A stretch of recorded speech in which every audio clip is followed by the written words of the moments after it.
2, 3, 4.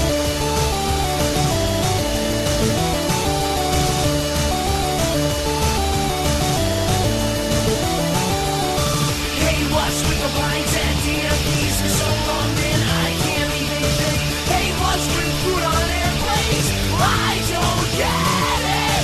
Whatever happened to Bigfoot? I think we should make the whole plane out of black box. Whatever happened to Bigfoot? I think we should make the whole plane out of black box.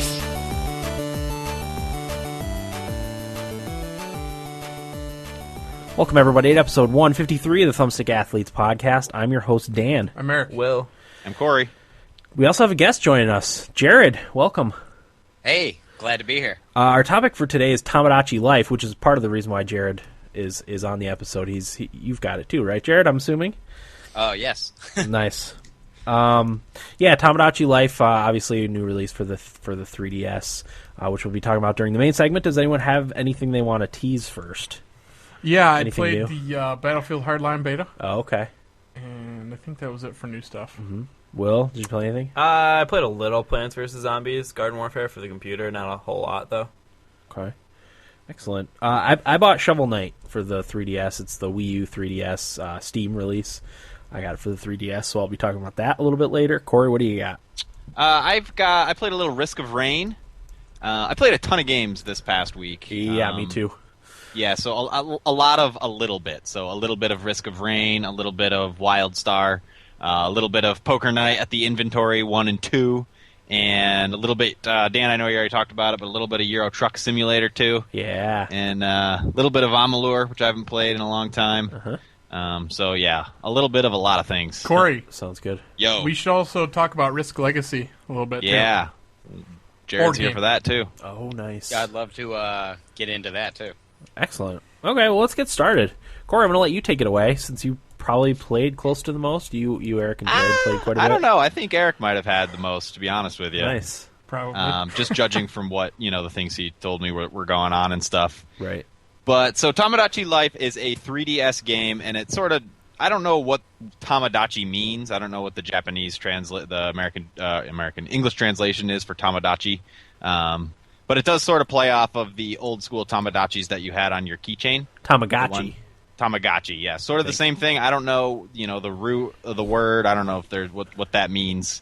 But it's essentially a life simulator.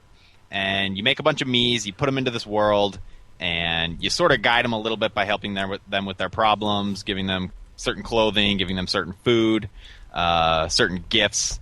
But pretty much they kind of, depending on how you create them, there's also like a personality matrix that goes into it. They sort of live their own lives with just a little bit of guidance from you. And the most fun part of it is just watching that happen and seeing how it plays out and stuff. Especially if you put like all of us, I assume, did put ourselves and a bunch of our friends into this world and just let them interact. It's pretty entertaining, and I don't really know the best way to talk about this game overall. But I would imagine one of the most fun things to do is just talk about some of the things that happened Yeah. to our Miis in their worlds and stuff. Yeah, well, I so mean, I don't know. Well, start by explaining what you do when you boot up the game. Like, what's your first? You make your kind of first thing that you Mii. do. I don't know if it tells you to make yourself. I don't know if that's what it says, but it tells you to make a Mii. And you can use the one you have on your 3DS through Mii Maker. You can use that character, but then you add a little bit more. You put in their birthday. You put in their personality characteristics. What you do is you pick the, on a scale, like how witty is this person versus how Quickness. dry are they, and you kind of pick it out from there, and it kind of makes it for you. Yeah. And it does prompt you to make yourself, because the Islanders all call you the lookalike. Right. Oh, Yeah. yeah. Corey's look-alike. Exactly. That's actually one of the few parts of the game, because me and Will, Eric sent us download codes for like a demo. So me and Will did play it briefly, and that was one of the, I played for like an hour maybe, just to get a sense of what the game was like. But I was telling Eric during the, before we started that I made my character, and you kind of enter your traits or whatever, and then it gives you like not a psychological readout, but kind of an overview of your personality.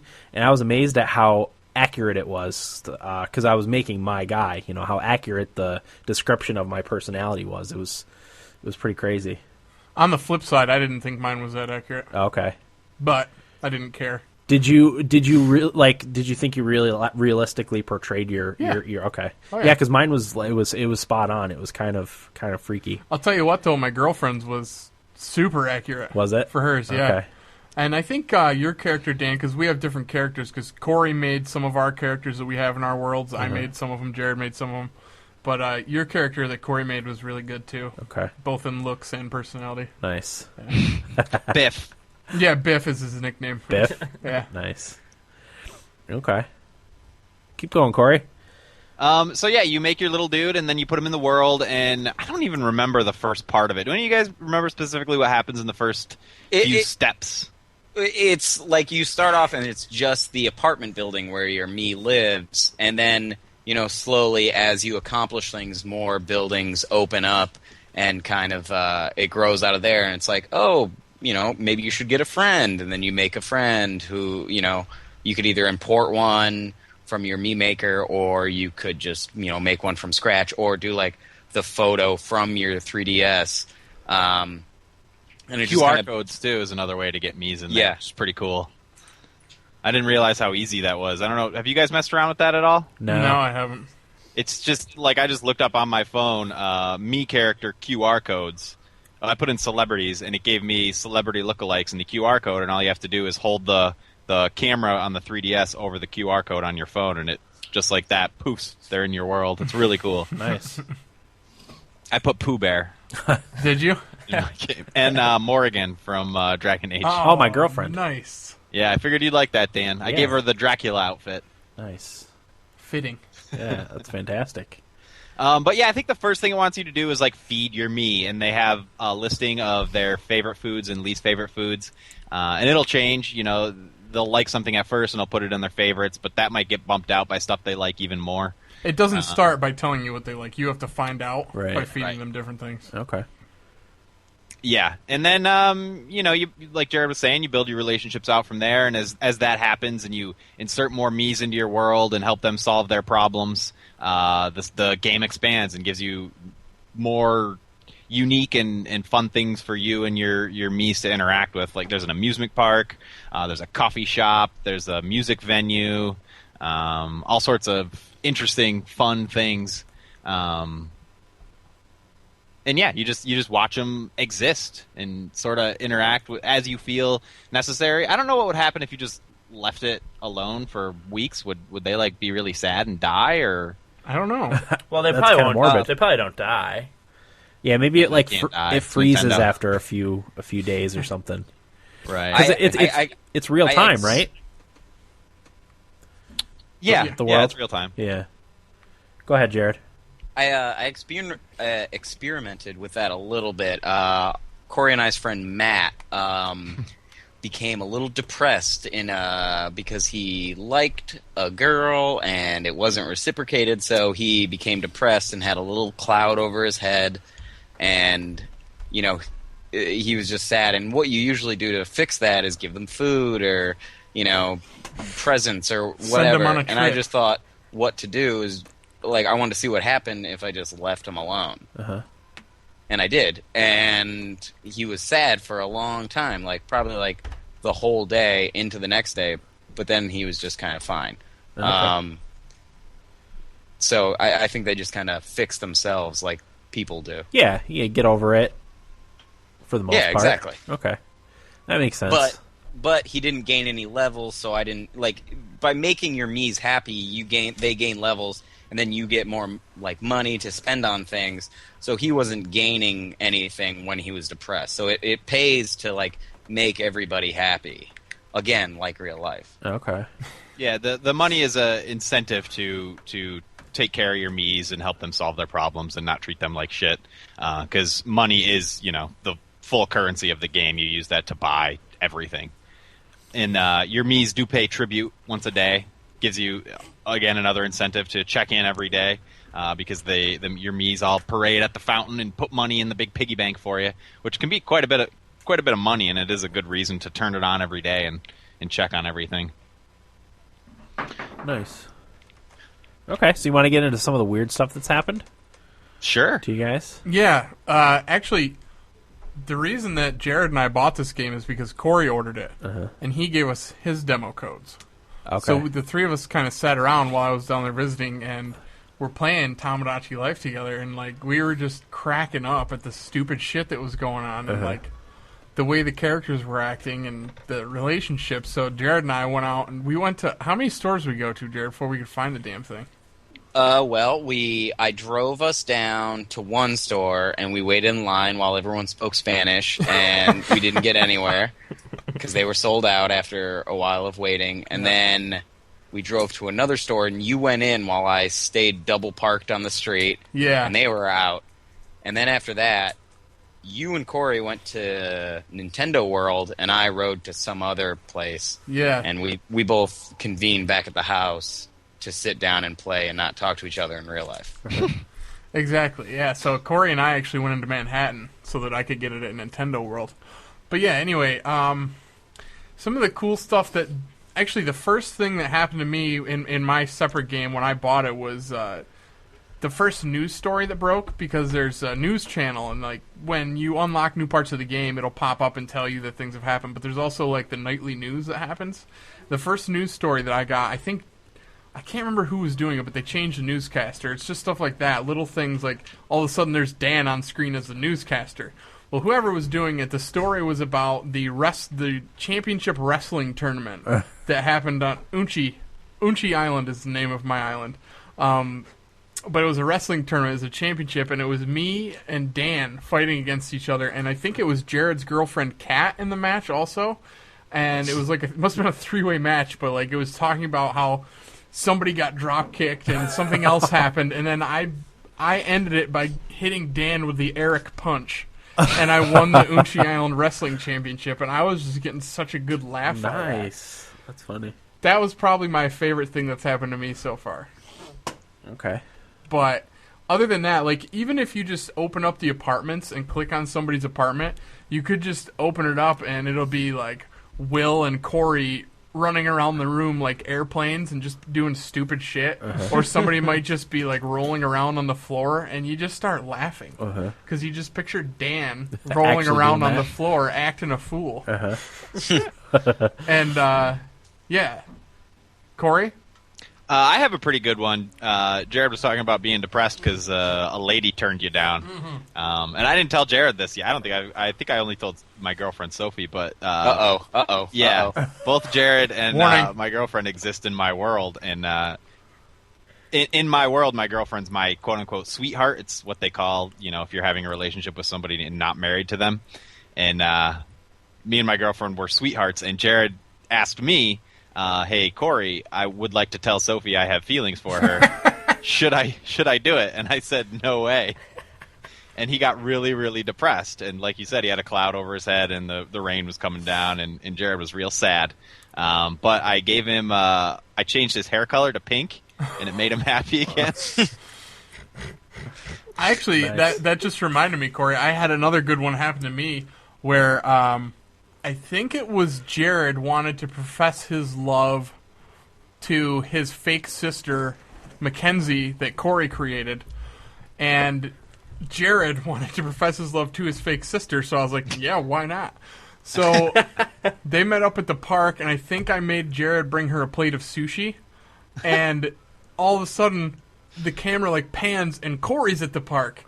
And then the camera pans again, and Will's at the park. And the three of them are professing their love to Jared's fake sister. So they're like, all right.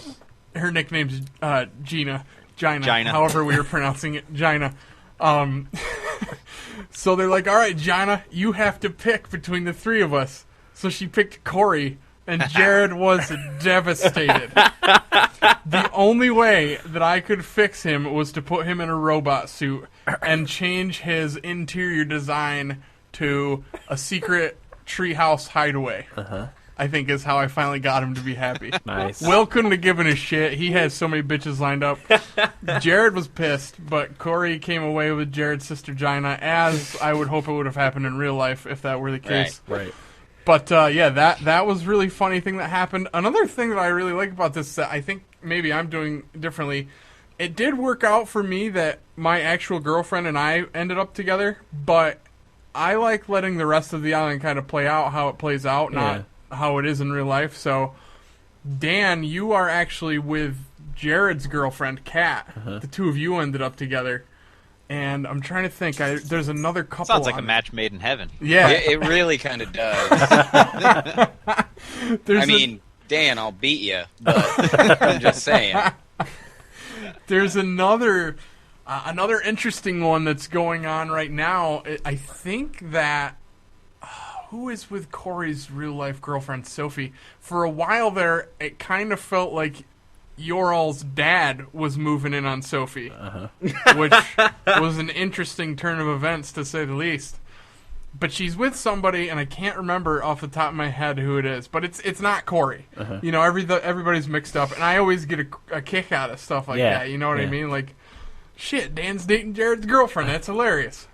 And I'll click on your apartment, and the two of you in there rolling around on the floor, like, or, why not? You know? Or playing the Wii U because that's in there. Yeah, but just stuff like that.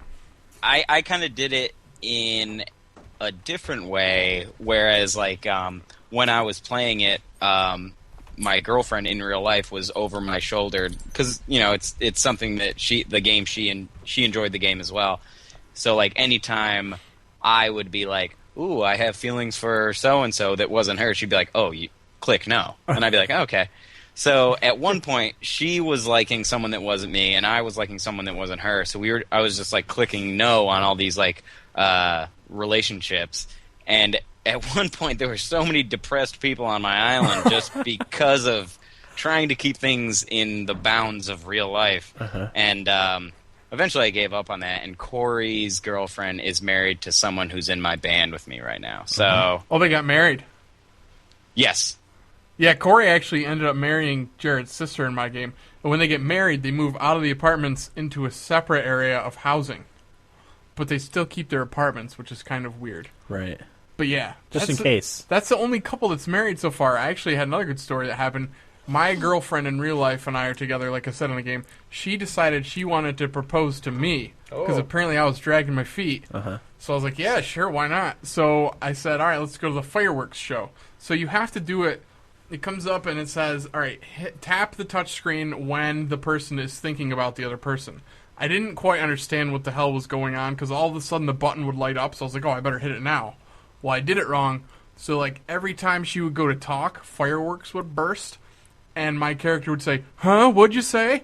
And then after 3 times of failing to propose to me, she just got sad. And now we're just living. And my guy just won't pop the question. Friend zoned. Well, no, they're still dating. Okay. He's not friend zoned. I feel like maybe she's cut him off, or something's going on like that, because he's just not popping it. But that was another funny thing. That's cool. So the women do propose to the men. Huh. That's interesting. Yeah. Okay.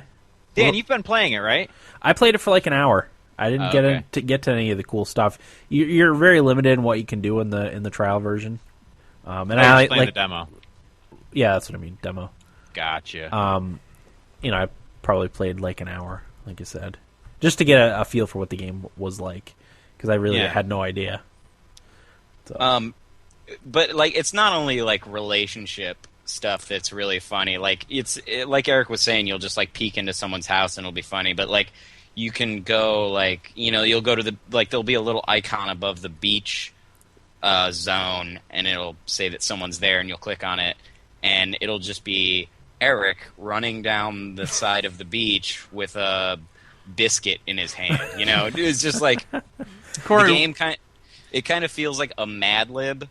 Yeah. Where they just like insert random items with random people, and it all just kind of like goes haywire. And sometimes it like syncs up, and it's really funny because it's like someone and it like, oh yeah, Corey really does like have a Wii U, and he's playing with it at the park. Right. Like that's funny. But like sometimes it's like, oh, Eric has a yoga mat, and he's carrying it around in the amusement park. Like, that's funny in its own way, but it's, so when it syncs up and it's like, seems like real life is when it's really entertaining. Corey had a picture of me. He found me on the beach kicking a soccer ball around. and it was funny. Yeah. You know what I mean? Yeah, because it was realistic. Corey, didn't you have a good one about your pops with a fishing pole? I did, yeah. So I like to give my Miis items that reflect their true personality. Same here. Like Eric said, the first item I gave him was a soccer ball, and right away, right after I gave it to him, he left his house, and I found him on the beach just kicking around the soccer ball by himself, and I was like, that's perfect. But I gave my old man a fishing pole, one of his first gifts, and same thing, he disappeared right away, and I'm like, well, that's strange. And I come to find out, I found him out on the water in the boat with his fishing pole and my girlfriend, just chilling. That's what it was. Nice. The best date a woman could ask for is going fishing. Yeah. Yeah. And you could also, you can also play little mini games with the Miis. They'll ask you, oh, we should mention that what's a lot more immersive about it, and even though it's a little bit strange, is the robotic voices that they all get. Mm-hmm. Oh, yeah. Yeah, you give them a voice. So they're always talking to you. They're actually saying things and saying the names of the people, and it sounds really funny. I made this one woman called Tina Hogsworth, and she's not a very hot item on my island. Less than desirable. Yeah, less than desirable. And she talks like really slow and like really deep, and it's just really fun. It's the Siri kind of voice, but it's good enough that it's just that much more immersive. What I was saying is, yeah, you can play little mini games with your Miis. They'll ask you to play like, what do they make you do? Oh, they make you rub their nose if they need to sneeze. Which you Or can do like a match kind of game, or like pick a card, and if it matches your card, you win some prize or money or something. The one I like the best is when it does trivia about the Islanders.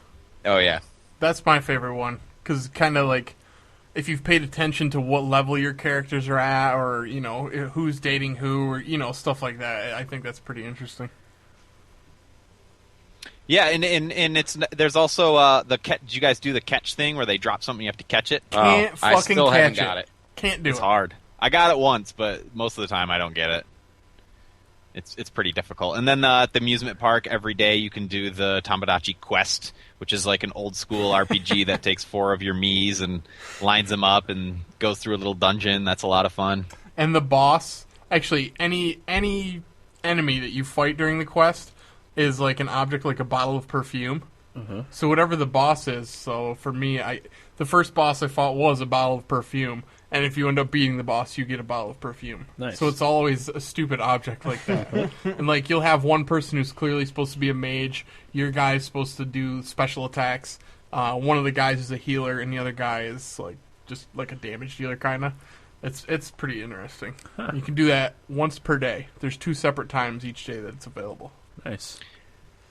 Have you guys gotten any visitors to your islands? No, I don't know how the hell to do that. Me neither. I have Street Pass on and everything, and I get import items from other islands, but never any visitors. And I don't know how to send visitors either, because it says that you can send visitors.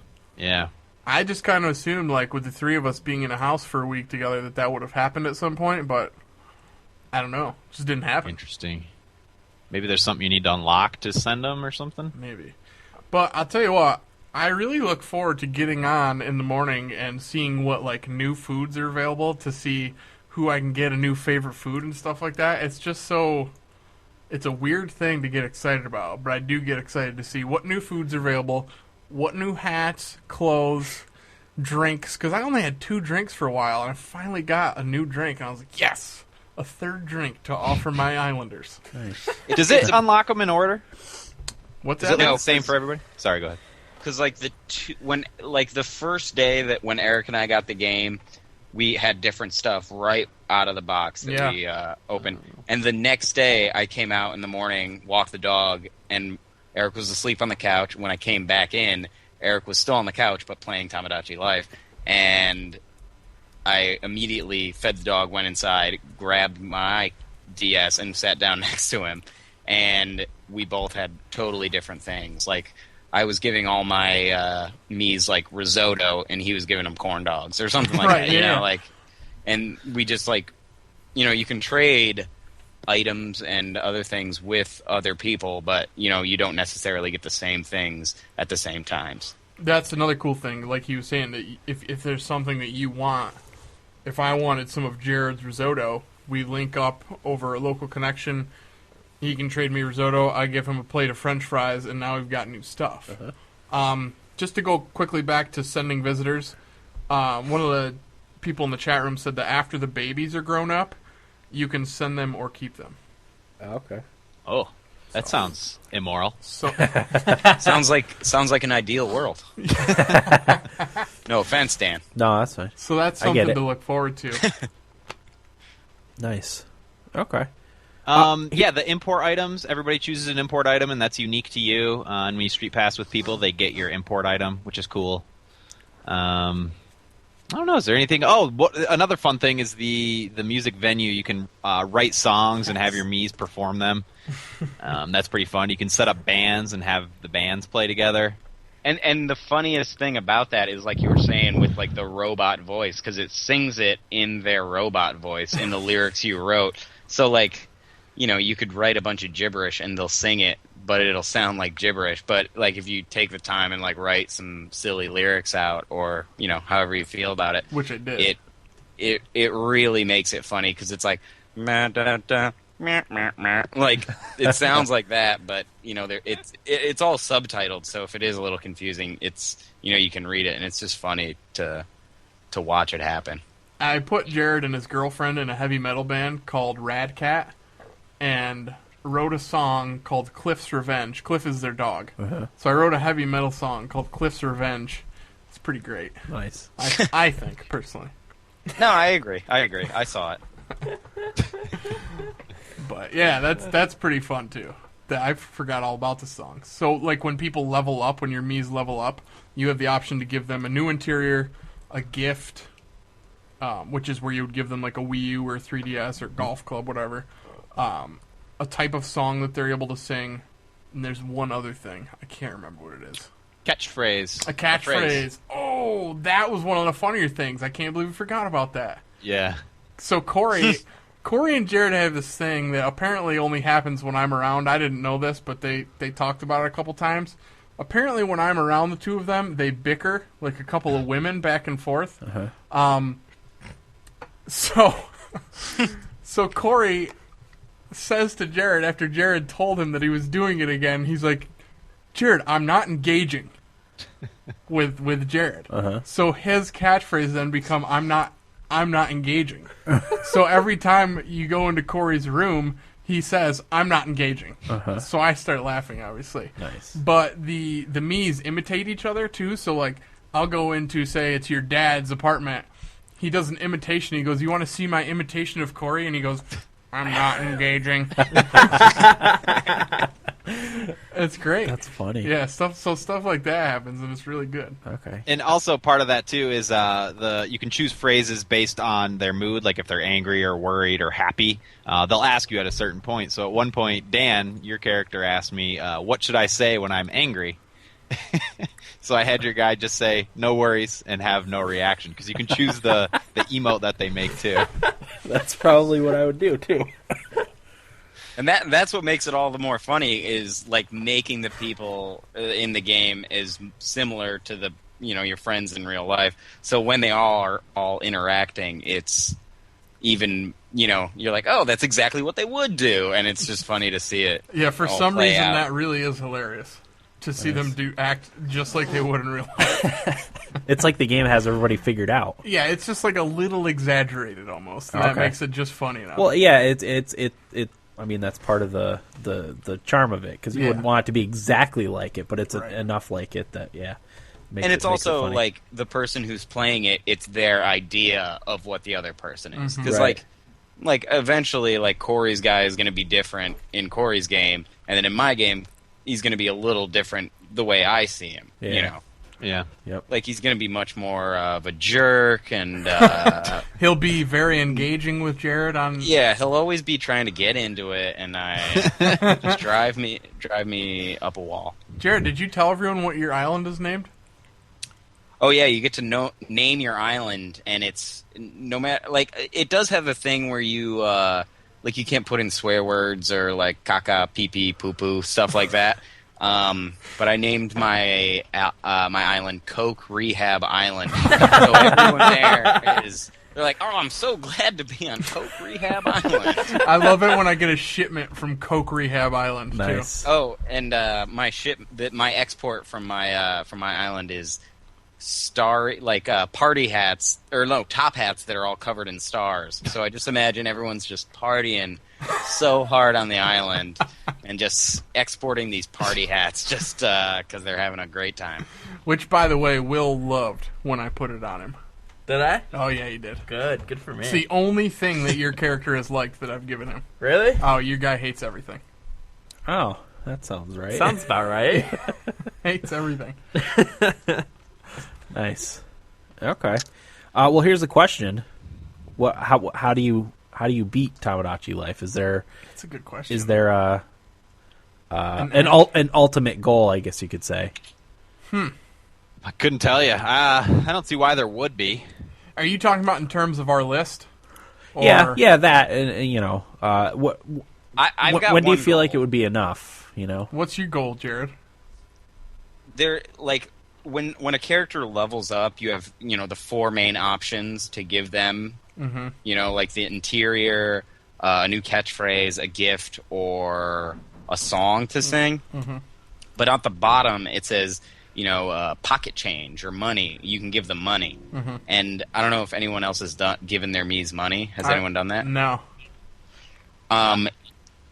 What's that, Corey? No, I was just gonna say when I first made my girlfriend, her very first problem was that she needed money. And also, Dan, I'll say you and your real life wife are the only two people that ever asked me for money on the game. really? $30 and 59 cents each. Wow, Wow. nice. But no, I've never done the level up, give pocket money thing. I gave Jason, who's a friend of mine and a friend of Corey's and Eric's, I guess now. I gave him like $5 or something like that, and he said at the bottom, he's like, "Oh, now I only need $9,990 and $5 to buy a spaceship to go to outer space." And I gave him money the next time he leveled up, and it had like decreased. So I just want to keep giving him money Oh. but like it's so much, Yeah. because That's you a never lot, have yeah. more than like 800 to like 100 or 1,500 at a Yeah. time, at least in my game. Same. So like I want to keep giving him money like exclusively, just so. I'm sure there's this animation at the end where it's like he gets in a rocket ship and goes to outer space. Or maybe not, or maybe he just like takes the money and does something else. Like, I bet you that's I it, just if I know just him. don't know. So it's like it's something I want to. That's what I'm working for with that character. So that's like kind of like the long haul like thing where instead of just like, oh, somebody's hungry, oop, somebody wants to be friends with somebody else, oop, they want to go to the park. Like there's kind of long haul things in it like that. That's Okay. cool. Yeah, I kind of want to do that with Dan's character because he loves space. I do. Yeah. Oh yeah. Also, one of my foods I got was space food, like astronaut Ah, food. nice. Astronaut And I ice cream. gave it to Jay, and he loved it. Shot to the top of his list of favorite foods. That's a good sign. So I bought a bunch of it just so if he gets depressed, I can give it to him because like the next day it's not available anymore. Okay. Wait, really? You might still be able to buy it if you have some. Yeah. Like you can like re-up on it, but if you're out of it, I don't think you can. I could be wrong on that. Unless it's in stock. Yeah, I think that's what I was under the impression that if you bought something that was new in the market, then it was in stock from then on. That very well may be true. But like anytime new things come in, I buy at least one of everything. Same here. Just in case. So I think you should be able to have it from then on. That's how I've been led to believe. All right, I'm going to just start feeding everyone space food in that case. Yeah, one other cool thing, there's popularity boards that you can look at any time. There's a popularity board, a life vitality board, I think most charming female. I'm assuming most charming male is on there too.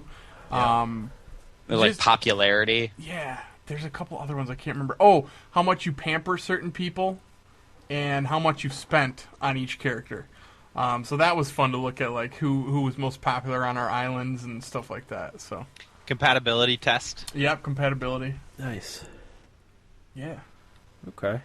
I think my wife would love this game. Well, I Jared's think she would, girlfriend too. was getting into it. Yeah.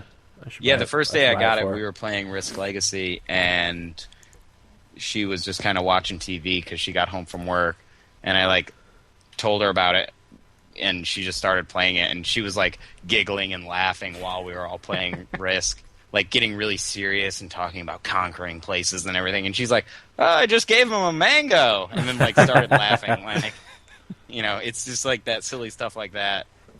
And it really is funny watching Corey like eat a mango on the beach or something like that, you know? Oh, okay. Any other thoughts on Tomodachi Life?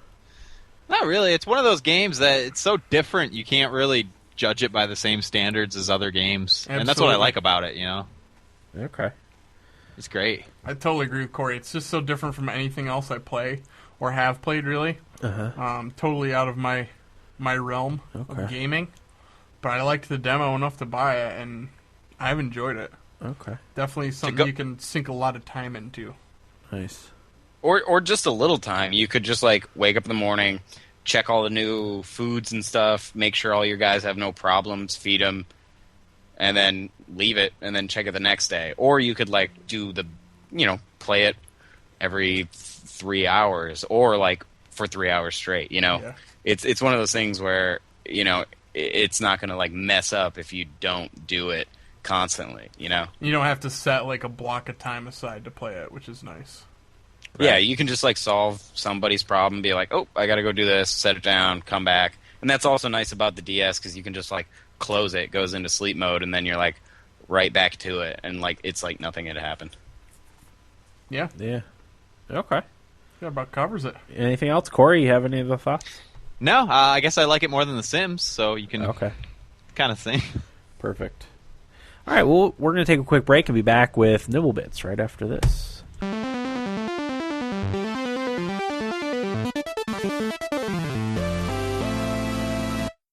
Welcome back, everybody, to episode 153 of the Thumbstick Athletes podcast. We are now in our Nibble Bits segment. Will, you want to get started with Nibble Bits? Yeah, sure. All right. My first nibble bit is Sony Online Entertainment added a new continent to their game PlanetSide 2. The continent is called Hassan, and it's a swampland with low-hanging trees and boggy terrain. This made me think of PlanetSide 2 coming to the PlayStation 4. Is there any timetable for that yet? I don't know. The longer it gets delayed, the less interested I get. 'Cause, Yeah. you know, as we get closer to fall, there's a ton of stuff coming out. I'm not going to play it. Yeah. Probably. I Unless want it that. comes out kind of soon. And I want to play this game again. Yeah. I'd actually re-download it on the computer. I might Okay. start playing a little bit Yeah. because the new continent kind of interests me. Yeah, it Like- looks cool. I saw some pictures of it. Yeah, I'm like, oh, this game. So yeah, I might be returning to that within the next couple days. And my next one is The Sims 4. People are already up in arms about this game already. It's being made by Maxis, who did SimCity. So, you know, if you're around for the SimCity stuff like me and Corey were, you know, Yeah. the day one purchase, you know, what we'll be getting out of that. But players won't be able to build pools or see their Sims in the toddler stages, apparently. That didn't make the cut in the game. It'll be DLC in like a month after it comes out. Paid DLC. Yeah. But the producer of the game says it's not possible for them to include every single feature and piece of content that they've added over the last 5 years with Sims 3. So the fans took to change.org to petition them to put it in. Wow. It's got over 2,500 signatures Oh, wow. Okay. already.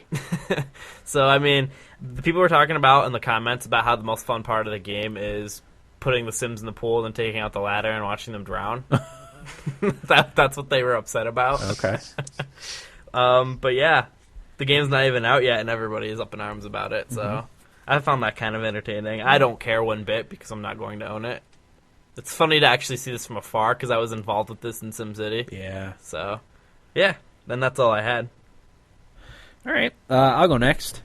Late last week, some hackers managed to gain access to a CD Projekt Red Google Drive, gaining access to a large amount of files from The Witcher 3 that included screenshots, concept art, as well as some design documents that contained info on the game's setting, story, and ending.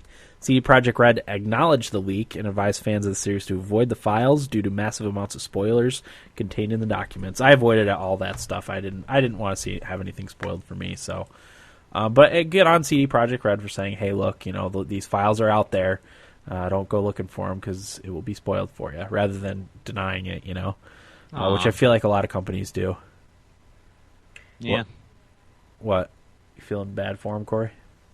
No, I wouldn't want it to be spoiled. No, yeah, same here. That's why I avoided anything other than reading the article title, and the information. I didn't go searching for any of that info. So I saw some pictures only because I haven't played the first two, right. So I have no idea what anything is. Yeah. So you wouldn't have anything spoiled for you anyway. No, I had no idea. What doesn't mean anything. Okay. Moving on, ArenaNet has announced that they will be hosting a Guild Wars 2 tournament at Gamescom 2014, with players competing from all over North America, Europe, and China.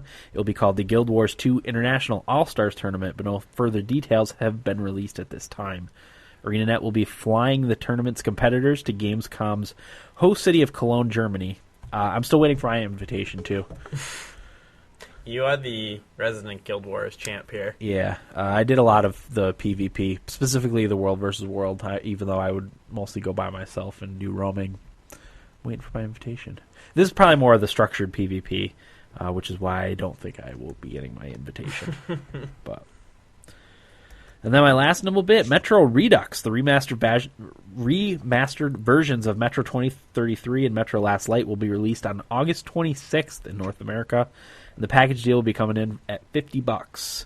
You can buy the versions separate from one another for $25 each, or if you own them on Steam, you can have them both for $25 or one for $12.50.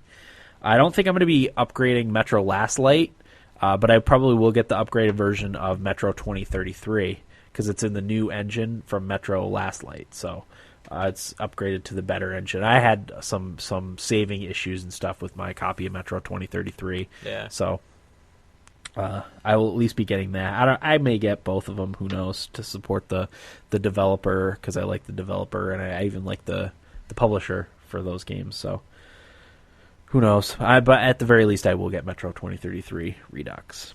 So that's that. Eric, what do you got for us? Well, Dan, I only have one, and I don't even know if it's mine or not. Sorry, Okay. Corey, if it is. No worries. Yeah, so the new Legend of Zelda for Wii U that's going to be coming out next year, supposedly, may have multiplayer in it. I was interested to see how you boys felt about that. I would love to see co-op. Co-op multiplayer. Yeah. I don't care about the competitive. I don't know. I don't know how they would work that, but I think a co-op would be cool Okay. for that game. Even if it's along the lines of a Rayman or Child of Light, where you just play like as a sprite and help out Link, or even having Link have like a companion to help. That would be cool. Okay. Both, on the same, like they can do different screens too. Like you could have it so Link is playing on the TV and the companion is playing on the gamepad, or you could have it connected over the internet. Yeah. I'm excited to see. What they about come up like a with. more open multiplayer? I don't think I want it to be co-op?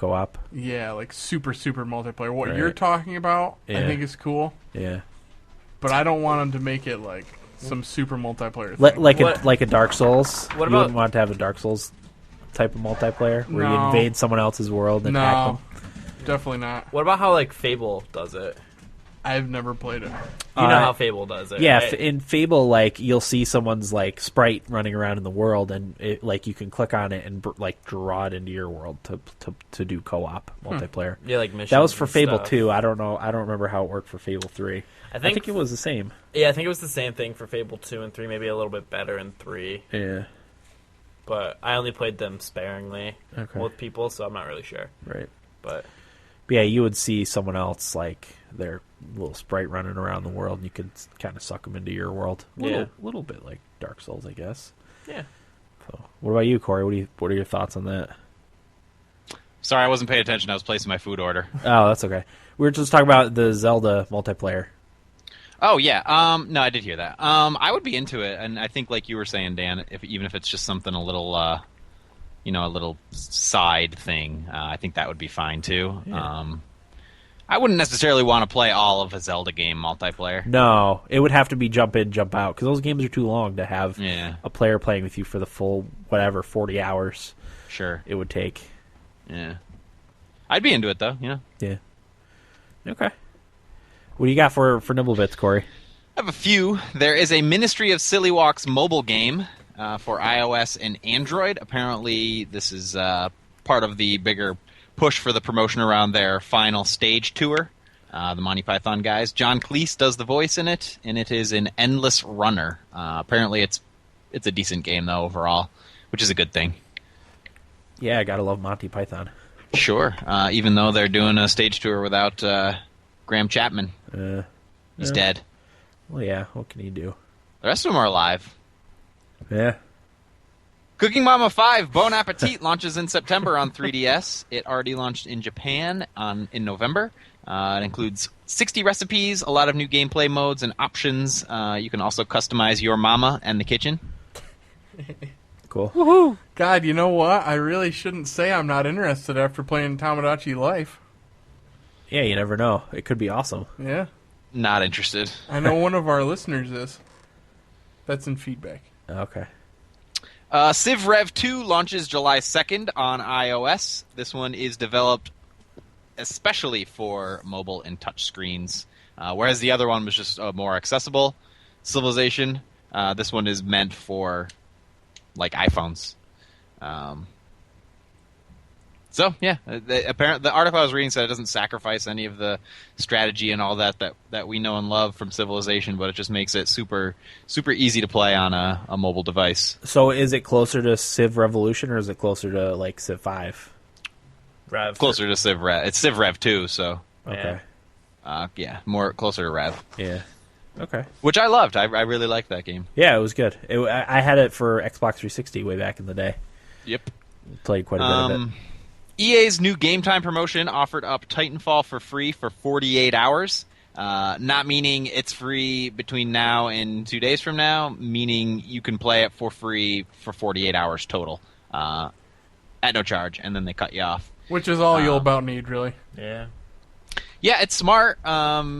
It's, they obviously did it at the same time Steam did their summer sale, so it gives people a reason to log into Origin and try out their game there, and if they like it, I'm sure they got some sales out of it. If not, like Eric said, you can quit after your 48 hours. Well, I'll tell you what, really, a 48-hour window is probably a good amount of time for somebody to think that they're in love with that game, Yeah. and then go out and buy it, and then a week later they're like, I wait can a see that. fucking second here. It's really not that great. Yeah, I played it for about a month, and after that, I haven't even thought about it. Yeah, And that I was a didn't lot. get That was that. a lot for me because I don't really play, first person shooters Right. multiplayer. I deleted it completely because it takes up way too much space. Yeah. So But that is pretty good idea for them. And it will be the first of many Game Time promotions, so we'll be seeing more of those. Everybody loves a free game. Yeah. Robert Morris University, Illinois became the first college to offer athletic scholarships for League of Legends players. awesome. I gotta tell you, I think that's pretty stupid. Their League of Legends team will compete in the Collegiate Star League, which is apparently made up of, I didn't even know this was a thing, over 100 schools. And the one, like, Harvard's on there. There's some, legitimate colleges, too. Robert So Morris apparently is it's pretty legitimate. big deal. That league is hosted by Riot Entertainment, though, who is the developer of League of Legends. Okay. And there's like a $100,000 prize or something like that for the champion team for scholarships. Yeah, I don't know how I feel about it. I think maybe 10 years from now it might be legitimate, but as of this day and age, I think it's just more of a publicity stunt. I can't ever seen it being legitimate, honestly. That just makes me think college is even more of a sham than I already did. When they're giving people scholarships to go there to play video games. As much as I love to play video games, I'm like, really? That just sounds so stupid. But would you be psyched for it if you were a player and you Well, you yeah. have the chance of getting a scholarship? That's decent enough, but I just get torched. It seemed like most of the guys that are good enough to play that drop out of school Right, because they so that they have time to get good enough. they can make enough money to Right. Sure. not even worry about. Are they going to allow these kids to not go to class like the basketball players? Probably. Because they have to practice 14 hours a day. Exactly. You can't fit school in No. for that. Well, I don't think they're getting. That's the thing. I mean, they're not getting pros. They're getting people who are really good at League of Legends and want to go to college. Right.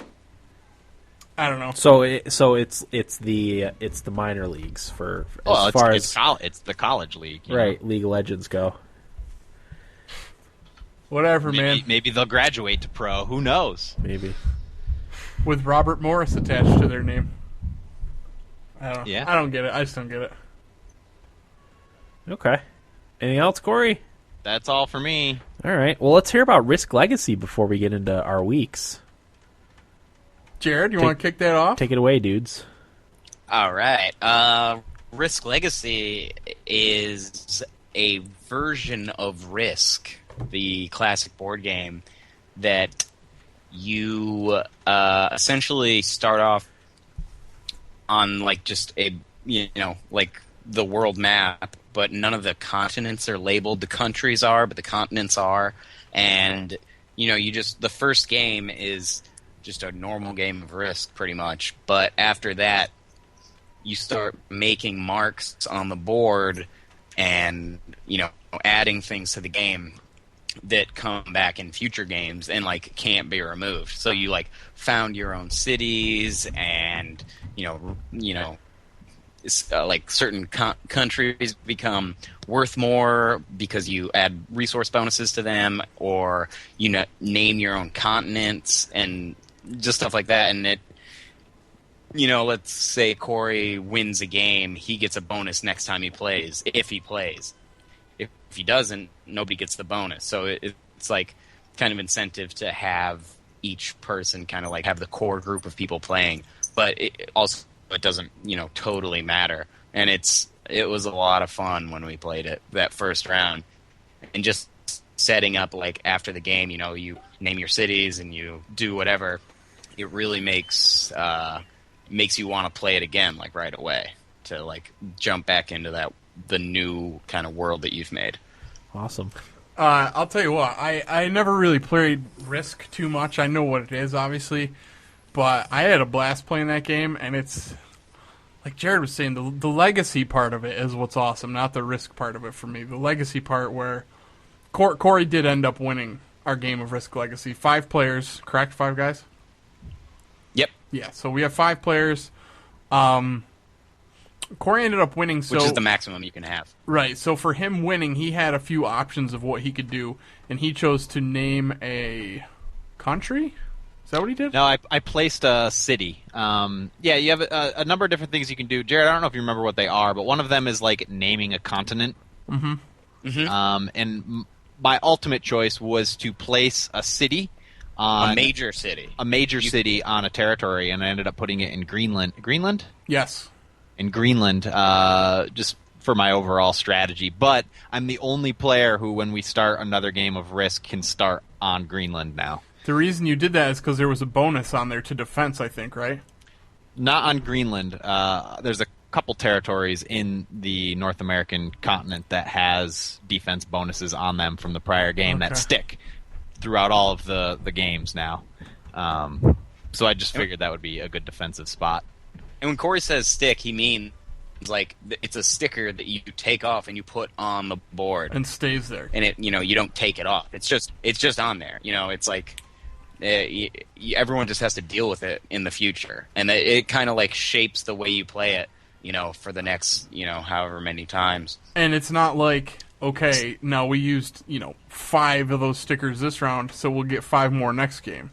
It's a limited number of them, and we've used them. We might get more. Who knows? Right. We don't know. That's cool. Each time you play it, there's more packs of cards that you can open. We don't know what's in them. Uh-huh. Could be anything. Nice. And there's also a pack of cards that says, "Don't ever open this pack."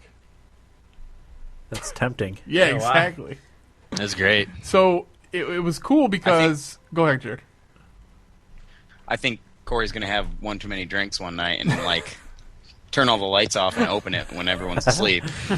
Like a kid on Christmas Eve. Christmas Eve, wanting to see his presents. And then you'll come out in the living room, Jared, and I will have hung myself with my belt. and the open card will be on the table.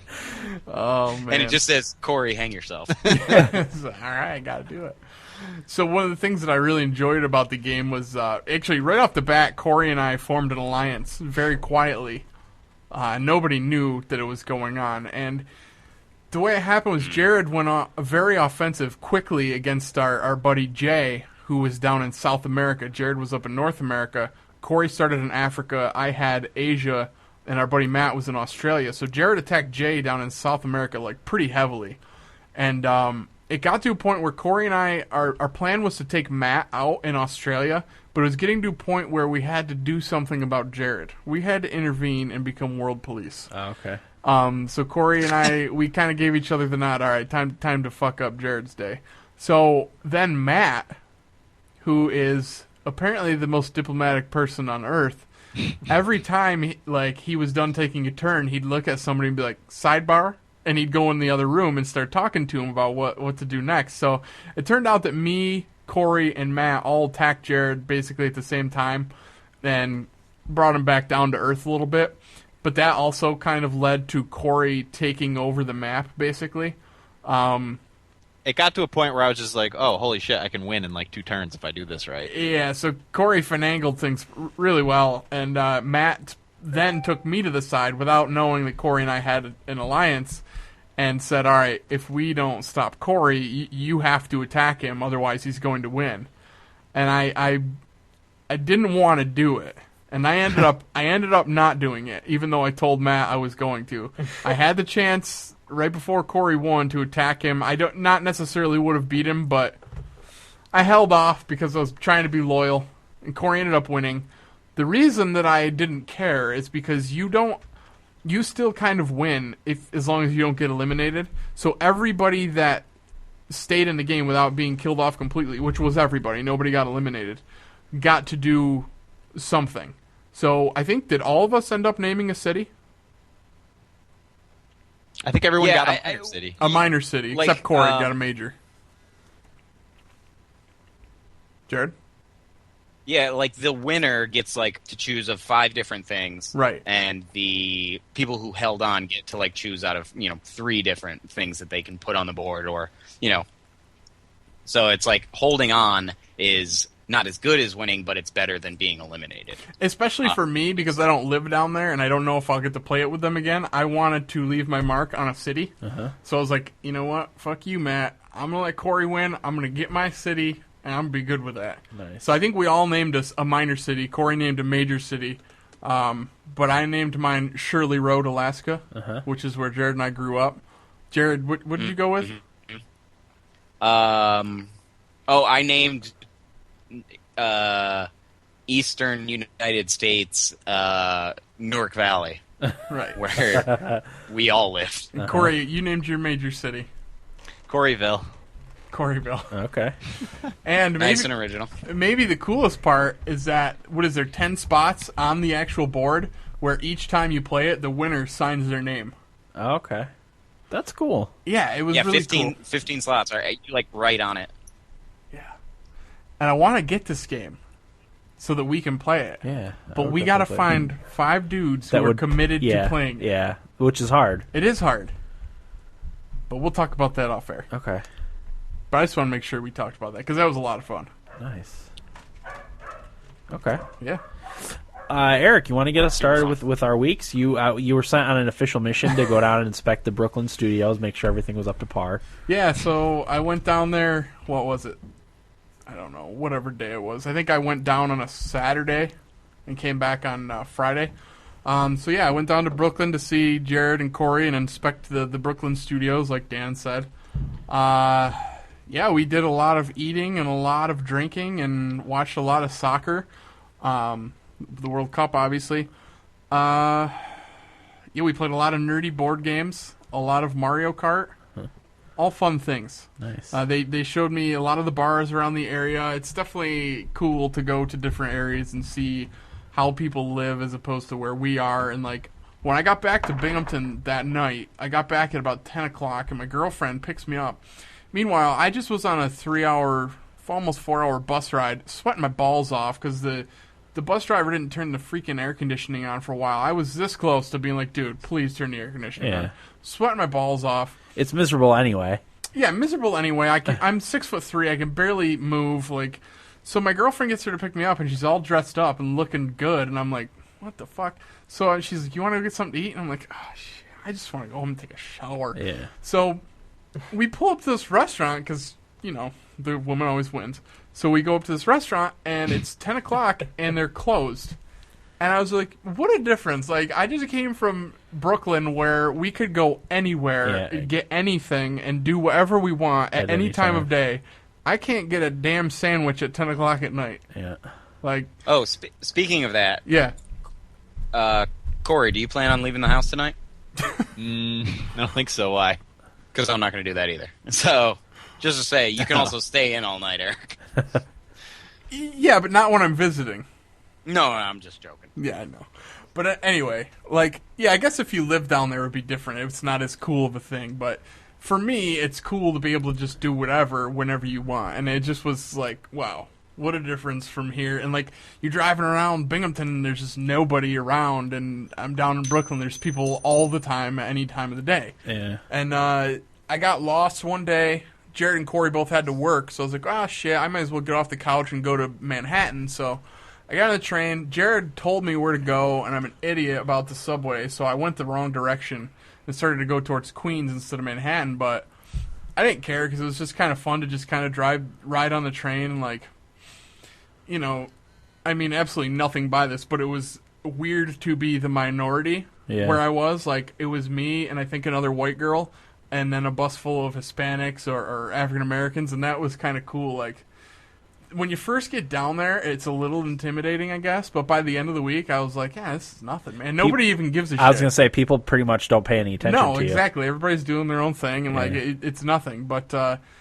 had a good time that day. I kind of wandered around by myself in Manhattan, and I wanted to go to Chinatown. Actually, Jared suggested that I go to Chinatown, so I went down there, and I was like, all right, I want to get some Chinese food while I'm down here. So I was just kind of searching around, and I found this place that they had their food in the window. I was like, all right, I'll just check this place out. So I go in there, and I'm just kind of looking around. And the dude, I think he was like the head chef, he looked at me, and I think he knew, he was like, this guy clearly has no idea what he's doing here. Uh-huh. And I'm going to give you the short version of the exchange between him and I, but it was exactly what I was looking for. I walk in there, and he looks at me and goes, can I help you? I'm not going to do the accent, because I feel like I'd be rude if I did that. Okay. But anyway, he says, can I help you? And I'm like, I said something, and he didn't understand me, and I was like, what's good? And he goes, everything. And I'm like, for me specifically, like, what's good for me? Pointing to myself, and he's like, barbecue wing? And I go, no, not barbecue wing, something else. And I'm like giving him hand gestures, and he goes, roast duck? And I'm like, all right, yeah, roast duck sounds good. So they pull this roast duck off the window. Guy just pulls this whole roast duck off the window, and I'm like, damn it, this is going to be like $30. He's giving me a whole duck. So my first thought is he told me the most expensive thing, and I said yes. That isn't actually what ended up happening. So the guy pulls the duck off the window, and he does like 5 quick chops, 1, 2, 3, 4, 5, cuts it in half, puts it over a mound of rice, and sprays a bunch of shit on it. And he's like, you want everything? I'm like, yeah, just give me everything. So he pours a bunch of shit on it. He's like, all right, $8.50. I'm like, this was perfect. Exactly what I'm looking for. So I take my package. The funniest part, I don't even know if I told Jared and Corey this. The woman at the counter's checking me out, and I'm looking around. It's all Asian people. Obviously, I'm in Chinatown. She goes, for here to go. I didn't get a word in. The guy goes, oh, to go. He wanted you out of his restaurant. He's like, get the fuck out of here with your roasted duck. Don't come back. That's funny. So I passed the park on my way down there, and I sat at the park and watched some guys playing street basketball, and some wall ball was going on. And, like, it was just me and a bunch of Asian people hanging out, and I was eating my roast duck. And, like, by the way, roast duck's not that good. It's very, very greasy. Yeah, duck is greasy. A lot of bone as to meat ratio. I wouldn't suggest it, but regardless, it was really cool doing that. Met up with Corey for some coffee. Yeah, I don't know, man. We just drank a lot and saw some cool bars. Corey and I had an experience at one of the bars that was interesting. Ended up Which one? Well, All of them. Well, Every bar we were at, there's a story. yeah, so the one night, it just ended up being me and Corey that went out, and we went to Gotham City, which is what it sounds like. There's, like, comic books on the bar and, like, on the walls. There's a Marvel Capcom game in there that Corey and I played. So we went there, had a beer, went to another bar called Happy Fun, had another beer and a shot, I think. And he's like, all right, let's go to Bazaar, and then we'll head home. So we're pretty hammed at this point, pretty good and drunk. And we walk over to Bazaar, walk in, and I'm totally good with this, just as a precursor. I don't care. But I walk in, and these two dudes are making out, and I'm like, all right, whatever. I'm not in Binghamton. I'm in Brooklyn. I'm totally good with it, whatever. So Corey's like, I gotta take a piss. I'll be right back. It's like, all right, I'm gonna go around to the bar, grab a couple of beers. So I get up to the bar, and, I'm a little foggy when I walk in there anyway, because I'm drunk. So I get up to the bar, and I look around, and I'm like, shit, there's not a female to be found in this place. And, like, I realize it's, like, gay bar night at Bazaar. And Corey comes out of the bar, and he's like, I don't know, man. You want to just head back and get a sandwich? I'm like, yeah, why don't we grab a sandwich and sit on the couch? So, I don't know, it was cool. Like, whatever, it's just not our thing, I guess. Well, yeah. You know what I mean? Yeah. But it's fun. Like, shit like that is fun that it happens. Yeah. Another one real quick. Jared was proud of us because of this, and I got thinking about it later, and I was proud of us too. I think it was one of the first nights I was there. I don't remember the name of the bar that we went to. Really good music wherever it was, but we were just kind of chilling in a corner booth, hanging out, chatting about old times and shit, and all of a sudden, this group of 4 people comes up. It's a dude, 2 ugly chicks, and another dude with him. So they're sitting with us, and, like, the 2 girls weren't really saying much. The one dude was pretty sketchy. The other guy was kind of talking to us, but, like, the more he was talking to us, I'm like, this guy is fucking with us, I think. So I kind of lean over to Corey. I'm like, this guy, like patronizing us? What is his angle here? Because he's just not acting normal to me. Yeah. So he goes to the bathroom, and it's just the 2 girls there, and they start talking, and she's asking Corey what he does, and it was funny because Corey does branding. And he supposedly is supposed to be finding branding partners. Is that accurate, Corey? Yeah. So she tells him that she's in branding, but he had already, at this point, told her that his name was Matthias and that he's a dog walker. So he couldn't go back and get into the branding thing. But we asked the other girl, like, what do you do for a job? And she's like, I don't want to talk about it. And we're like, all right, like what's your problem? She's like, I just don't want to talk about it. She's like, okay. So the guy comes back. Finally, they get up and leave. I'm like, Jared, what was that dude's problem? And he's like, I'm so proud of us right now. Because what was going on was when people do that, they come over and try to make you feel uncomfortable so that you leave the booth. And we just stood our ground. Nice. And it was great. Oh, that was well a good done. experience, too. But, Because usually if that happens, I'm like, Corey, I don't want to engage. I'm not engaging. So Right, I just right. like, you know what? Just take the booth. I don't want to listen to your small talk, and I'll leave. But Eric and Corey held him off, and then we had the booth to ourselves for more time. It was great. Well done. It was good times. And the last thing before we move on from the Brooklyn trip, I did go down there partially because the World Cup was going on, and I had done some research about some bars that I want to go to. So the USA-Portugal game, we were going to go to this bar called Banter, which is in Williamsburg, right? Yes. Okay. Yep. Near where Jared and Corey's girlfriend work. So we get down there, and they're turning people away because they're at capacity already, which sucked. So we went down to High Horse, another bar in the area. People were not, per se, into the soccer scene as much there, which kind of sucked. But, I mean, whatever. Corey and I were having a good time, along with one of Jared's coworkers. So anyway, a few days later, when we played Germany, Corey and I got down there nice and early, went to the bar where his girlfriend was working, hooked us up with some drinks, got good and Bright and early. Bright and early, got good after a hearty night of drinking the night before. We got good and lubed up before noon. Went back to Banter, which is the bar, I should say. Go down there if you're a soccer fan. So we go to Banter, and I mean, the place started filling up pretty quickly. I think they started turning people away, too, it looked like, again. But I don't know. I guess I would be more interested to hear what Corey would say about the crowd there. I thought it was really good. Oh, it was a lot of fun, especially I'm a big fan of the Olympics and stuff like that. So, granted, I'm not a huge soccer fan. It's fairly easy for me to get into World Cup soccer and the U.S. playing and stuff. And when everybody's there, like in unison to see the U.S. play, and everyone's singing, and they've got the chants going, and everyone's drunk midday on a Thursday, everyone's hammered.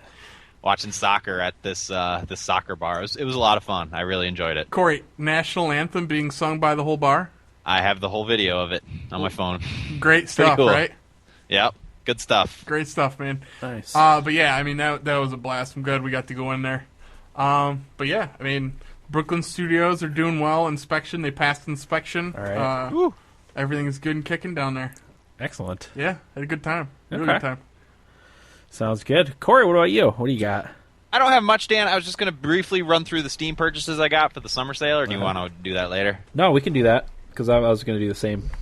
And then I just wanted to mention that I watched Girl Meets World, the long-awaited sequel to Boy Meets World on the Disney Channel. That's what I was doing Friday night at 9:45 p.m. Very nice. How was it? It was weird. Was it? It was weird. I think I'll watch a few more episodes, and if it doesn't get good, I won't watch it anymore. Mm-hmm. But like Corey Matthews is the girl, his daughter's teacher, and he's kind of weird. It's almost like he's like been into a lot of drugs or something, and he's trying to bring himself back for this role. Trying to clean up. rebound. Yeah, and I don't know if that's the case. I don't want to, Spread rumors. slander anybody, but it was weird. But there were still parts of it that were really funny and really good. So I'll give it a few more episodes. All right. Steam purchases, I got 7 Days to Die, Baldur's Gate 2 Enhanced Edition, Brutal Legend, Dragon Age Origins Ultimate Edition, Euro Truck Simulator 2, Fallout New Vegas. Is that an Ultimate Edition or something like that? Yeah, I think it has all the DLC. Yeah. Okay. Kingdoms of Amalur Reckoning, Poker Night at the Inventory, and Poker Night 2. One of Will's friends gifted me SteamWorld Dig, which was awesome. I've had that game on my wish list for a real long time. And then I bought, not as part of the Steam Summer Sale, but WildStar. Well done. Anything else, Corey? No. All right. Will, go ahead. What do you got? I guess I'll go over all my sales. This is off the top of my head because I didn't compile it, but I brought Brothers, Splinter Cell Blacklist, Blackguards, Kingdoms of Amalur, The Walking Dead Season 1 and 2. I got both of them because my Season 1 progress was on my Xbox, and I don't know if that carries over to Season 2, so I wanted to make sure I play through it. And I've got time because there's still 2 more episodes to come out for The Walking Dead Season 2. So, I'll probably be playing Season 1 again soon. Divinity Original Sin, and there was another one, and I can't think of what it is. Will, I wish you had told me you got Blackguards. Yeah, I saw that, and you guys both had it on your wish list, and it looked cool, so I figured I'd buy it. It wasn't that much. It was like $12. So You should have told me, because I think it's multiplayer, yeah? yeah, it is. Yeah, I would have played that with you. Yeah. Is it still up there? Because they're doing the everything's on sale, basically. I don't think that was one of them, though. Oh, no? Let me just double check. You might need to search for it, because it might not have been, like, the top. Oh, we all got that Terraria thing, too, the Edge of Space. Oh, yeah. I didn't get it. didn't know what that was, but it said Terraria, and it looked like Terraria, so I got it. Yeah. I was actually just saying the other day that I want a game that had the effect that Terraria had on me. Because it's not often you can put 100 hours into a game in a week. sir. Starbound. I'm waiting for that to come out. Yeah, it's not. It How- hasn't been released yet. Is that close to officially. me now? I don't know. No. I haven't heard anything about it, really. Yeah. I mean, Divinity Original Sin's another early access game, but it's supposed to come out tomorrow, so Okay. I bought that. And the other thing is I've been pretty sick, so I haven't been playing very many video games. I might have mono, actually. Get the fuck away from me. Yeah. I've slept, I think, in 4 days over 60 hours. Have you had mono for like 6 months now? No, Is I that what's haven't. going on? No, I got sick Tuesday. And then Wednesday I had my day off, and I started being like, oh, I'm really tired. But I don't know. I don't know if I do have it for sure. How do you catch mono? I don't know. It's the Kissing? Kissing disease. I don't have a girlfriend, so I don't know how I have it. Bullshit, I Will. don't. I don't. It's full of shit. First of all, school has been a problem for like the last 6 months because I've been having to work hard in that. Because I don't want to disappoint the parents. Yeah. But there's that, and I'm going to Warped Tour again. I bought my tickets. Oh, yeah. anybody good playing? Nobody you would probably like. Well, why don't you try me? What's the band? Yellow Card? Do you like Yellow Card? Yellow Card. I think they're fucking something at Ocean Avenue. Yeah. Yeah. They're playing. Other than that, I don't think there'd be anybody that you would particularly I'm gonna know. check out the lineup. Go ahead. But we're going. It's July 8th. It's a Tuesday. Pretty excited. I went 2 years ago with my friends, and that was a lot of fun.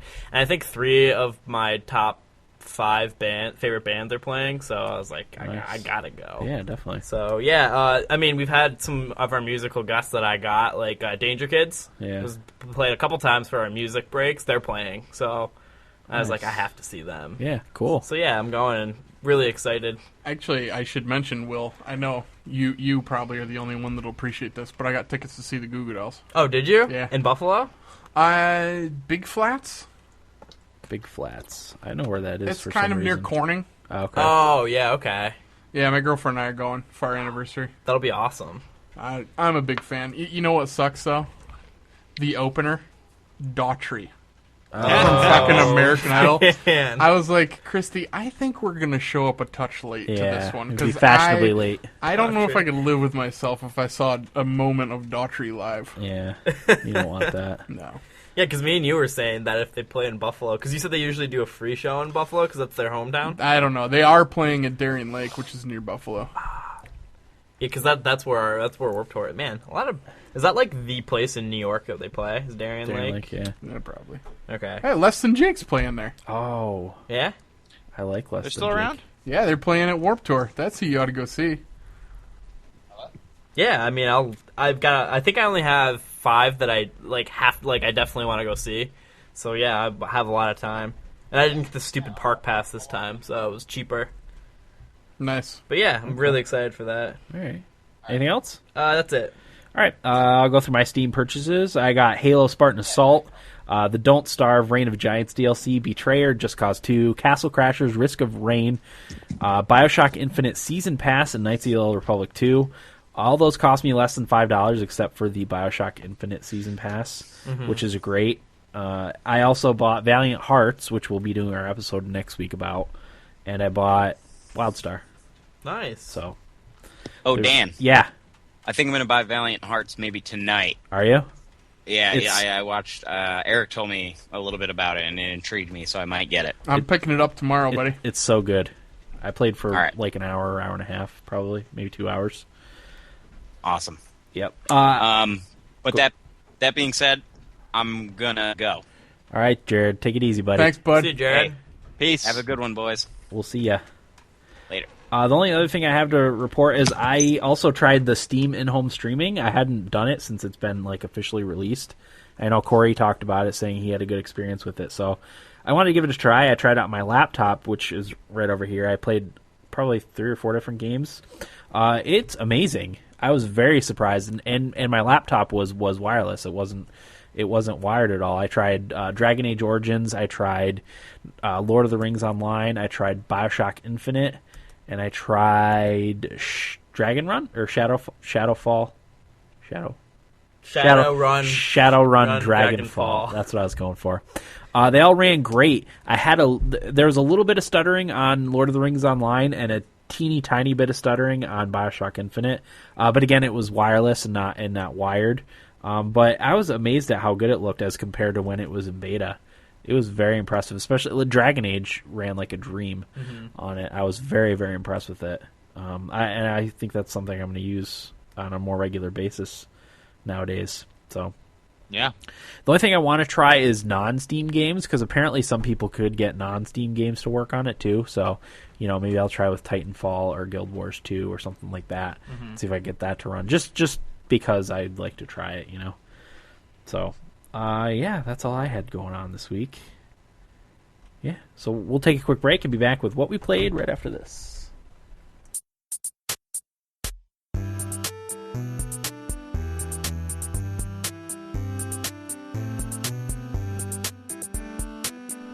Welcome back, everybody. Episode 153 of Thumbstick Athletes podcast. We are now in what we played. Do we want to start with Mario Kart and kind of do a general Mario Kart discussion? Because I know you finally got a lot of time with it, right? I beat it. You beat it. Well done.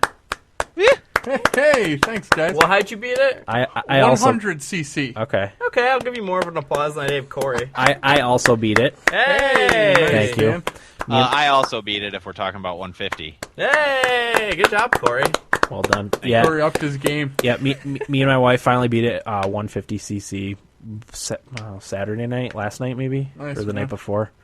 It gets tough towards the end.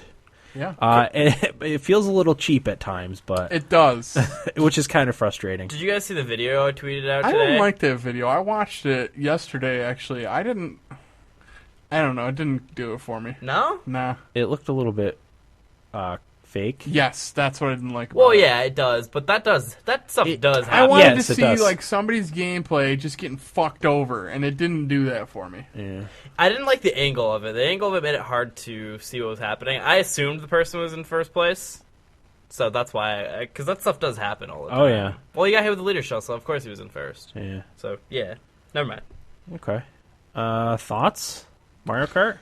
That was a great game. Yeah. I'll tell you what, the online is fantastic. Isn't it? Yes, Corey and I played it. Jared and I played it together. I ranked Corey's guy up pretty good too, but his me. I like the pre-race room where you can make stupid little comments. Yeah. It's kind of the same thing I like about Tomodachi Life. It's just stupid, funny little shit. Yep. But that was really cool. It's sweet how fast it gets you into another race too. It doesn't Yeah. take very long at all. No, it doesn't take long at all. And another thing I really like about it is how it keeps the same people together as long as they stick around. Yeah. So you kind of form rivalries Yep. with some of them, and without them even knowing it. I thought that was really cool. They might know it. They probably realize Yeah, it they to a might certain know point. I'm pretty good at Mario Kart. Nice. Corey? We'll have to have a Thumbstick Athletes Mario Kart tournament. Corey, were you impressed with my karting? I was impressed with your online Mario Kart, and you did a lot better than I did, yeah. Thank you. But yeah, playing online definitely improves your skills because I didn't have too much of an issue with 150cc after playing so many games online. Yeah. Yeah, I had a lot easier time after spending a considerable amount of time on the after online doing with the 150cc. I'm also trying to 3-star everything, which I just got into 150cc on 3-starring everything. That's a treat. It's pretty hard because you will easily get the gold trophy on all of them, but there's that one race where at the very end you get knocked out by something It's and usually the last one. and you got to start all over again. Yeah. Which is frustrating, but it's meant to be a challenge, So we unlocked mirror mode too, so we're working on that together. We did the first cup just briefly. Mm-hmm. It's weird. You don't realize how well you've memorized the tracks So you gotta do until it you do backwards. mirror mode and it's backwards. You're It's like- very strange. You're like, wait a second. Yeah. Well, that's part of it. Yeah. Track memorization. Oh, absolutely. Because especially at 150cc, you're going so fast, you have to react before you've got to know what's around the next corner, because Yeah. you have a lot of times you have to set up your power slide. Was Corey playing Euro You're Truck trying- Simulator? yeah. Corey, people are going to come in here and it says Tomodachi Life, and then you're like, what? It's fucking Euro Truck Simulator. Yeah. Yeah, you're going so fast that you have to set up your power slide well in advance, So, Yeah. but it's weird on mirror mode. It gets really intense as you go on. You sweat out some of the races. Yep. Great game. Yeah. It is absolutely great. I think we've put over 40 hours into it, wow. and Yikes. I'm still not tired of it at all. So I just wish there were more guys to unlock. Yeah, I do too. yeah, I'm still unlocking cart parts and stuff. I do wish there was a little more meat to it, but I don't know what they would do. I mean, it still is just Mario Kart, but it's great. Yeah, I mean, it's the best Mario Kart, I think. yeah. Aside from the battle mode. I never even touched the battle. Jared and I played battle mode. Okay. It was okay. It just sucks. I wish they had redone the battle arenas from the Mario 64. Those were the best ones. Yeah, and instead of that, they just have you play battle mode on all the racetracks like normal, and you can just go backwards on them. Yeah, I think it would be better even if they just had a section of the track where the battle took place. Because some of the tracks are so big that we weren't finding anybody for Yeah. long periods of time, and that sucks for battle mode, Yeah, I think that's that seems to be everybody's complaint too. I wonder if that's something they'll fix with a not a patch, but maybe a downloadable. They should put the tracks from N64 in there. Yeah, that would be great. That'd be awesome. But yeah, I mean, it's a great game. The online is fantastic. Yeah. I love it. It's definitely one of those things that you could just go back to again and again for a few races here, a few races there. Yeah. Okay. Favorite tracks? Mount Wario? Yes, that's my favorite too. Yeah. That's really The good. downhill ski slaloms. Yeah, that one's fun. That's really good. Moo Moo Meadows is always a favorite of mine. Yeah, I like that one too. I like the Cloud Top Fortress one, the Yep. Special Cup. That's pretty nice. Yeah. I like all the Special Cup courses, other than Rainbow Road. I don't Yeah. care much for Rainbow Road. Yeah, I I don't like either. Rainbow Road. My favorite are the more pure racing ones. Me too. The very first one, because I try to use actual racing techniques on those. Rally techniques specifically. But you point your nose to the center of the curve and try to take the inside lane. Yeah. Those are fun. Yeah. That's more skill. I do better on More those. driving skill. racing. Yeah, Yeah. Yeah, I for tend to sure. do better on those too. So. But yeah, Mount Wario is my favorite. Yeah, that's a good one. They did a good job. Okay. Eric, you want to get started with what you played? Oh, what else did I play? Oh, the Battlefield Hardline beta. Yeah. I only had a chance to play a couple of matches before I think I went to Brooklyn, but that sucked. That was bad. Yeah. Really? Yeah, probably not going to get it. Okay. Here's a question. A lot of people were saying that they thought it should be like a piece of DLC. Yeah. Yeah, it didn't feel like I was hoping it would feel a little different because it was cops and robbers, and I guess maybe a little bit, but not good, man. I know it was just a beta, but I don't know. I can't even tell you what I really disliked about it. I guess I just didn't feel like I was getting much different. I guess like everybody else, it just feels like an add-on and not a very good one. I saw gameplay and it looked no different from No, anything. it looks like Battlefield 4. Completely took my excitement So away from so it. so what do you think? Battlefield jumped the shark? They might have jumped the shark again. Uh-oh. Battlefield may have jumped the shark. Oh, I don't like The hearing single that. player sounds like it's going to be better, Yeah. but For 6 hour $60? Yeah, for a 6 hour campaign that's not why I buy a Battlefield game. right. So, I'll tell you what, initially, I am not getting that game unless it gets amazing reviews, and I just don't see it happening. Right.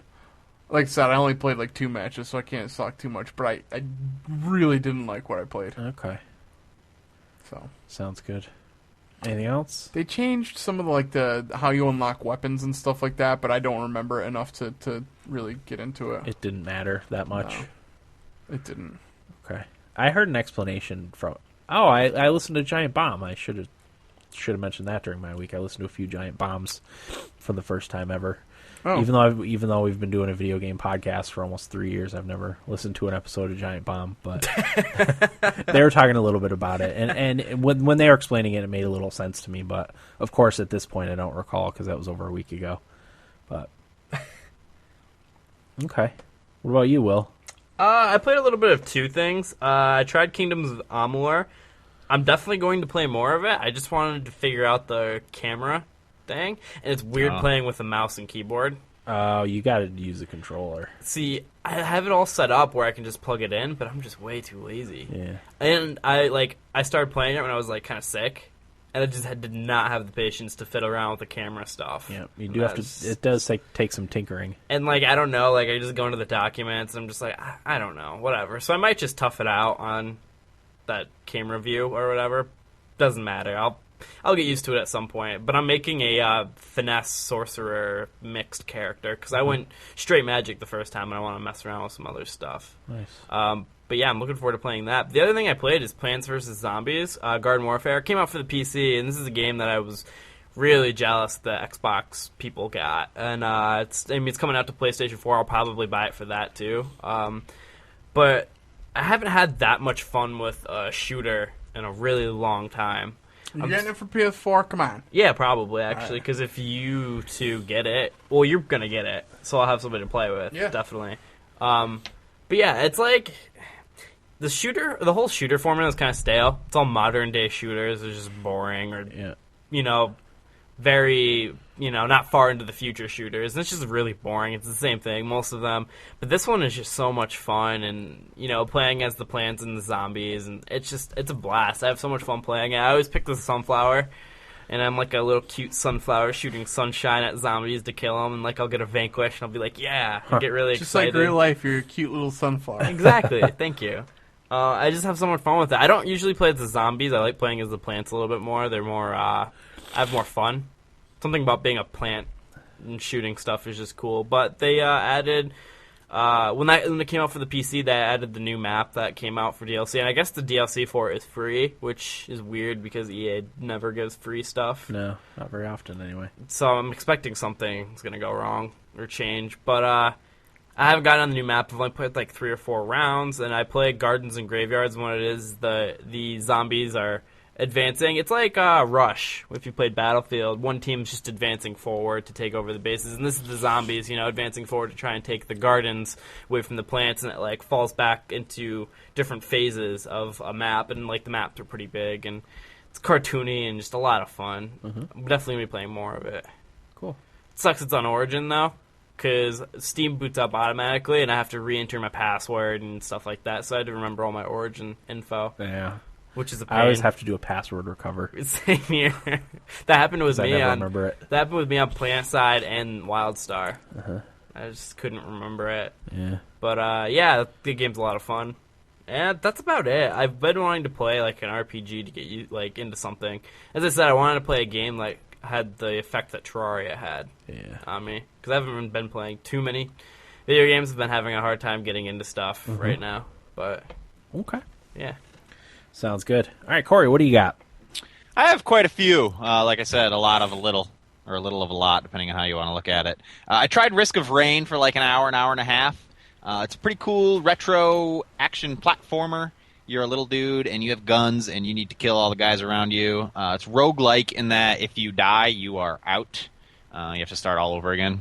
But all along the way, you're earning money by killing enemies, and you use that money to buy random items. You don't really necessarily know what you're going to get.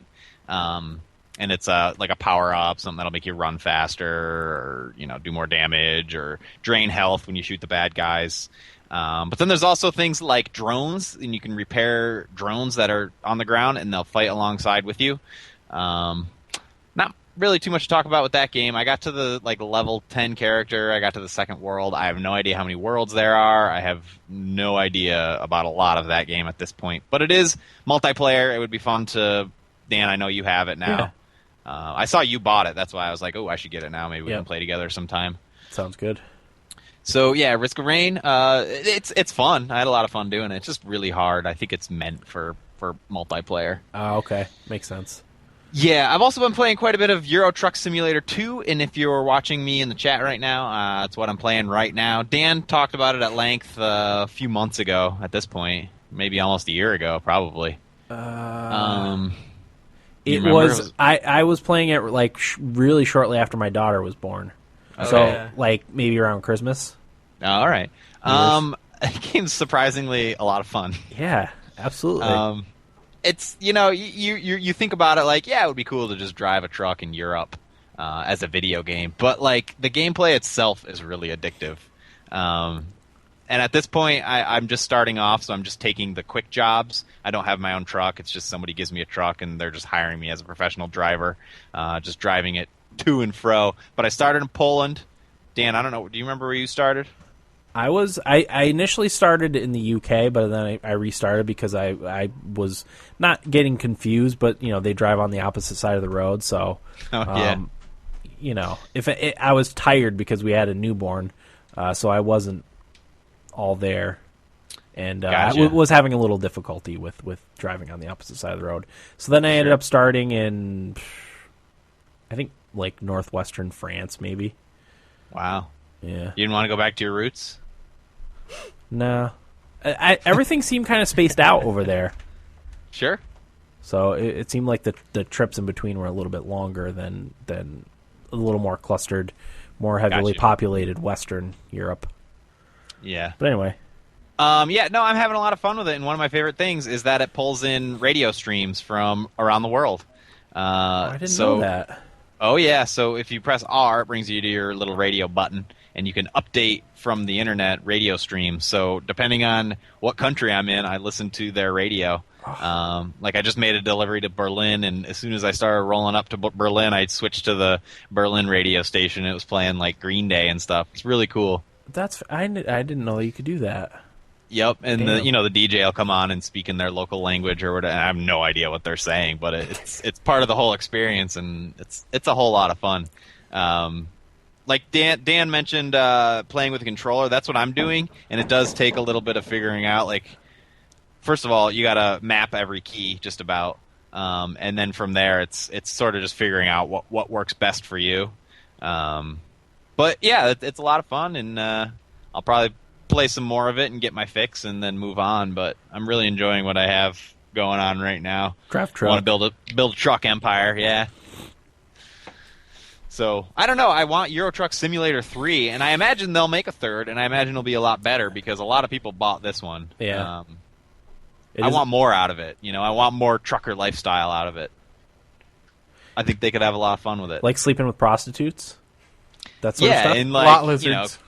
going to a gas station and buying candy bars and Coffee. Slim Jims and coffee.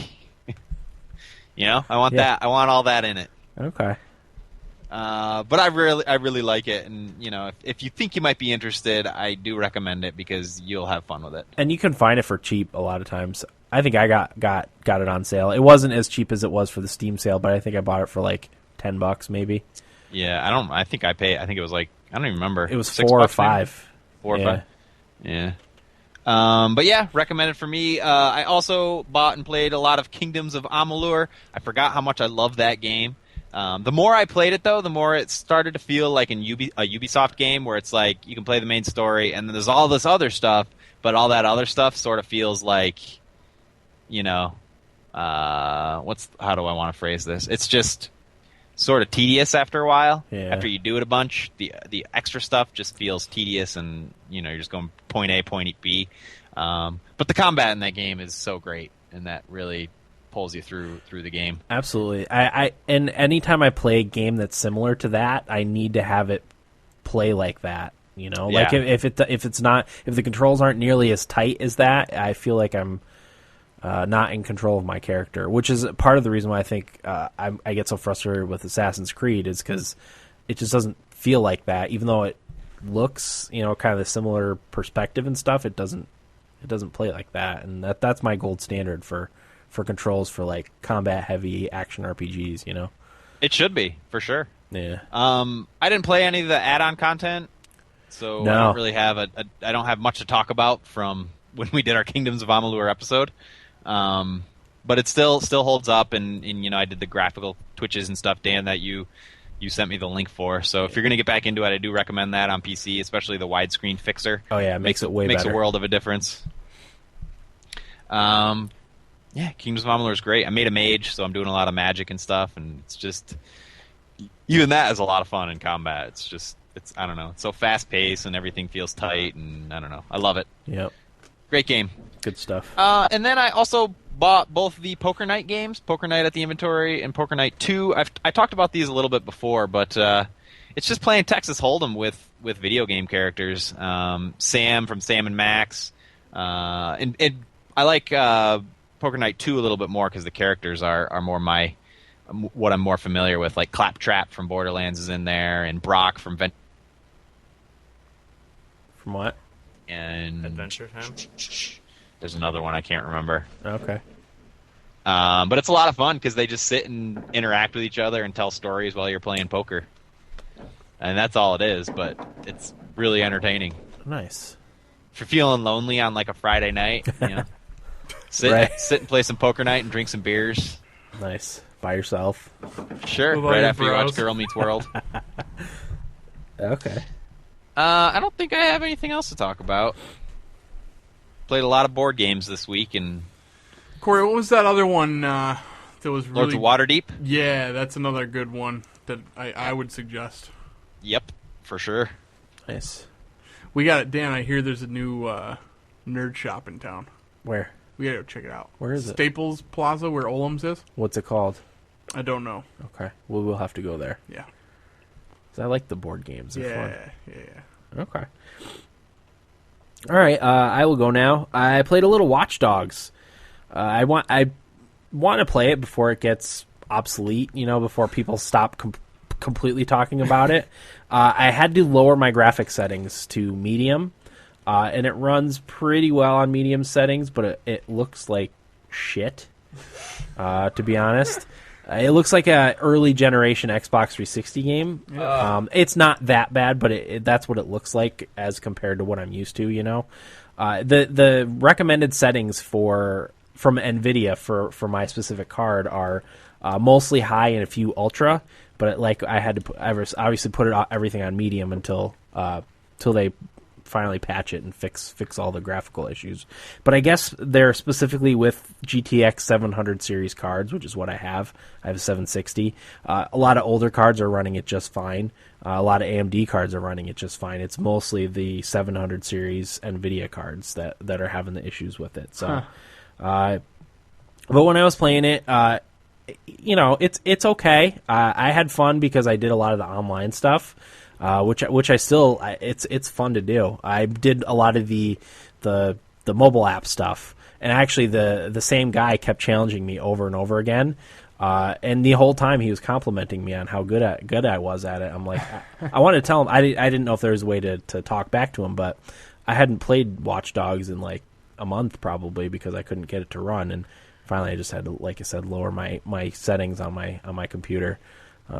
But yeah, it's okay. I do want to beat it and just be done with it, but I don't know. I don't know if I can swallow my pride enough to play it on medium settings until the end. You shouldn't have to. Well, exactly.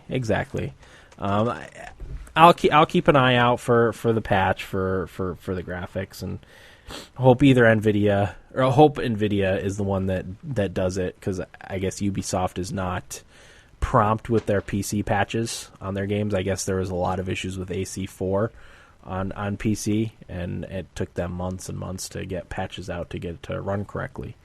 So I think for Far Cry 4, I think I'm going to end up holding off on that right away. I was going to get that for PC, but She had it for PS4, Dan. I see. I just like how shooters play on a computer now. I've gotten used to it, but we'll cross that bridge when we get to it. I haven't quite decided on that yet, but yeah. So I played that. Dragon Age I also played more of. I forgot how bad some parts in Dragon Age are. Corey, you remember the part in the Fade? Yes. In the Mage's Tower where you get sucked into the Fade by the Sloth Demon? Yep. Because he puts you all to sleep? Uh-huh. Do you remember hating that part as much as I hate it? I don't remember it too specifically. Is that the same one where you go to rescue the little boy in the Fade? No, that's a different one. Oh. That's a different part of the Fade. That's only a brief section. This part takes hours to get through, and for the most part, you're playing by yourself. And it doesn't really give you any guidance. You have to unlock alternate forms for your character in the Fade, but it takes so long because you have to do it in the right order, but doesn't tell you what the right order is, or even give you hints as to what the right order is. So, you spend an hour or 2 hours bebopping around trying to figure it out, and dying a lot and stuff. My nose is running again. Dang it. Oh, Dan. I know, I can't help it. Couple of sickies over here. Stuff your You're nose, leaking Dan. all over the table. I think I'm leaking on my shirt, but yeah, that part was awful. And the worst part of it is you're by yourself. So if you're not prepared, which I wasn't, I made a melee character, a tank character, not even one that does a lot of damage, and I only had like 2 health potions or whatever. So I used those up right away, and then I had nothing, and I had to just take it really, really slow, and I died a lot, and I would have to save like every 2 minutes, so I didn't lose a lot of progress. Just terrible. I don't know what they were thinking with that, but it does get better towards the end, because after you unlock all your different forms, you do a lot better. But I did not enjoy that part. And Do you recommend going back and playing it though? Well, Dragon yeah. Age as a whole. Oh yeah, definitely. For the most part, it's a really good game. A lot of it's awesome. I don't think I like it on PC as much as the console version. I think it played better for me with the controller. But that's something I'm gonna have to suffer through. I've kind of gotten used to it at this point, but That's the game I still have to play. yeah, it's good. It's good. There's a part coming up that I remember specifically really hating, where you're exploring the dwarven tags, they're called, which are like dwarven, not ruins, but places where they explore. And I remember hating that part, but that's coming up pretty soon, so I hope I don't hate it as much as I did before. Fingers crossed for that. But, like I said, for the most part, it's a really good game. And I got to get through Dragon Age 1 and 2 before Dragon Age Inquisition comes out, so there is that. I also played Wind Waker HD, which I beat. Yeah. Hey. Good job, Dan. Thank you. I think it took me like 43 hours to beat it. Some of those hours it was paused because that's one of the games I would play during the day when I had a minute, when my kids were occupied and I could sneak some video game time. That was my game for a while. It was mostly awesome. There's a couple parts in it that I didn't like. One part before the very end, I had to look up how to beat it, actually. That's complained about a lot, actually. Oh, is it? Yeah, it's like the preceding part towards the end. They said Right before the final boss? Yeah, in a review they said like this is a really good game unless you hated the very last part right before the boss because they didn't fix it at all. Yeah, what happens is you get dropped into this big room and you have to fight a Phantom Ganon. I didn't realize that you didn't actually need to fight him at the time, but I thought you did. So you would go into this room and there would be, like points on the compass. There would be doors, north, west, south, and east. And you would have to fight and kill this Phantom Ganon, and then you go into a room. You didn't know what was going on, so some of the doors would take you right back to the beginning, so you'd have to start all over, and some of them would take you in another room that looked identical, where you would fight Phantom Ganon again. Sometimes you'd go into a room that had a treasure in it or whatever, and I actually had thought it was all random. So I spent maybe 2 hours just going back and forth in between these places. I'm like, this is ridiculous. I don't want to do this anymore. So I looked it up, and sure enough, there was an actual map of the rooms that you needed to go in, and there is absolutely no way I would have done that without looking it up. There's no way. I would have given up after 8 or 10 hours. There's a certain order you're supposed to go through? Yeah, there is, and it's not something you would do randomly. And part of the problem was it was hard to keep track of where you were because as you were fighting Ganon, you would lose track of where the doors were when you entered. You would get turned around and stuff, and it was just very hard to pay attention to. But other than that, it was a really good game. The last boss fight wasn't that hard, but I think Dark Souls helped me with that sort of combat. That's true. All the bosses were a lot easier in that game after playing Dark Souls because it's similar type of system. So. Yeah, Wind Waker HD was good. I also played Shovel Knight, which I bought. I wasn't entirely sure about getting it. I had heard a lot about it before it came out, but at E3 at Nintendo's Treehouse, I watched some gameplay of it. And I was like, I'm probably going to get that game. So it's developed by Yacht Club Games. It's an action platforming RPG done in the NES style. You play as a knight with a shovel for a weapon who is trying to rescue his beloved, the Shield Knight. It's out for Wii U, 3DS, and Steam. As I said earlier, I purchased the 3DS version. Mechanically, it's pretty simple. There's just movement, jump, and attack. And if you jump and press down on the D-pad, you do like a shovel. Use the shovel like a spear and bounce or whatever. You attack with the shovel. A downward attack with the shovel, I guess you could say. Oh, okay. That's what I call it, Shovel Knight. Yeah, Assuming? because he has a shovel as his weapon. Yeah. I played about an hour and a half. I really like it so far. The music is really good.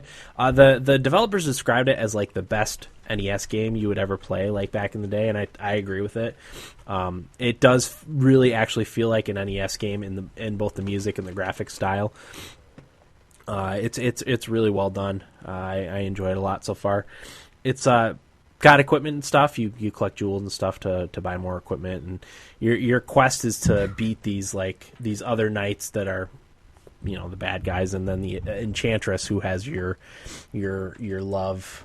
It's like Rogue captured. Legacy a little bit. Yeah, it is a little. does. It is a little bit like Rogue Legacy. Yeah, the 3D looks cool on it. It's nothing spectacular, but it's a good game.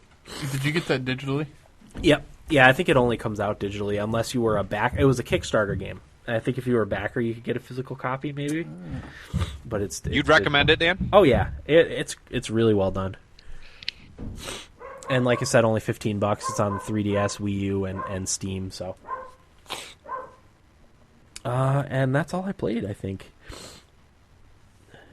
Nice. Yeah, we want to take a quick break and do feedback. Yeah. Sure. All right, we'll take a quick break and be right back right after this.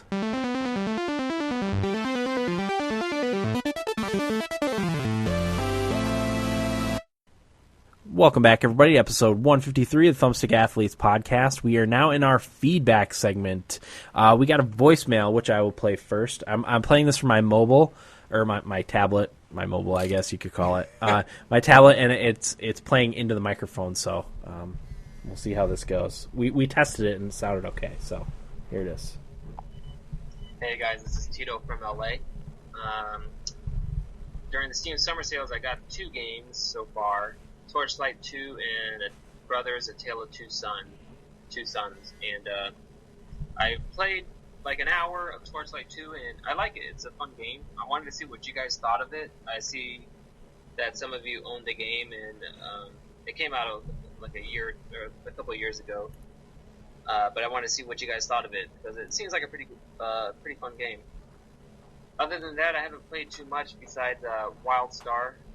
I finally found out that there's matchmaking in the game. So for some of the group quests where you need more than one person, I was kind of bummed out because I didn't have any of my friends playing with me. But then I found out about matchmaking, and I finally did one of the adventures that I unlocked. And yesterday I finally beat that adventure because it's really, really hard.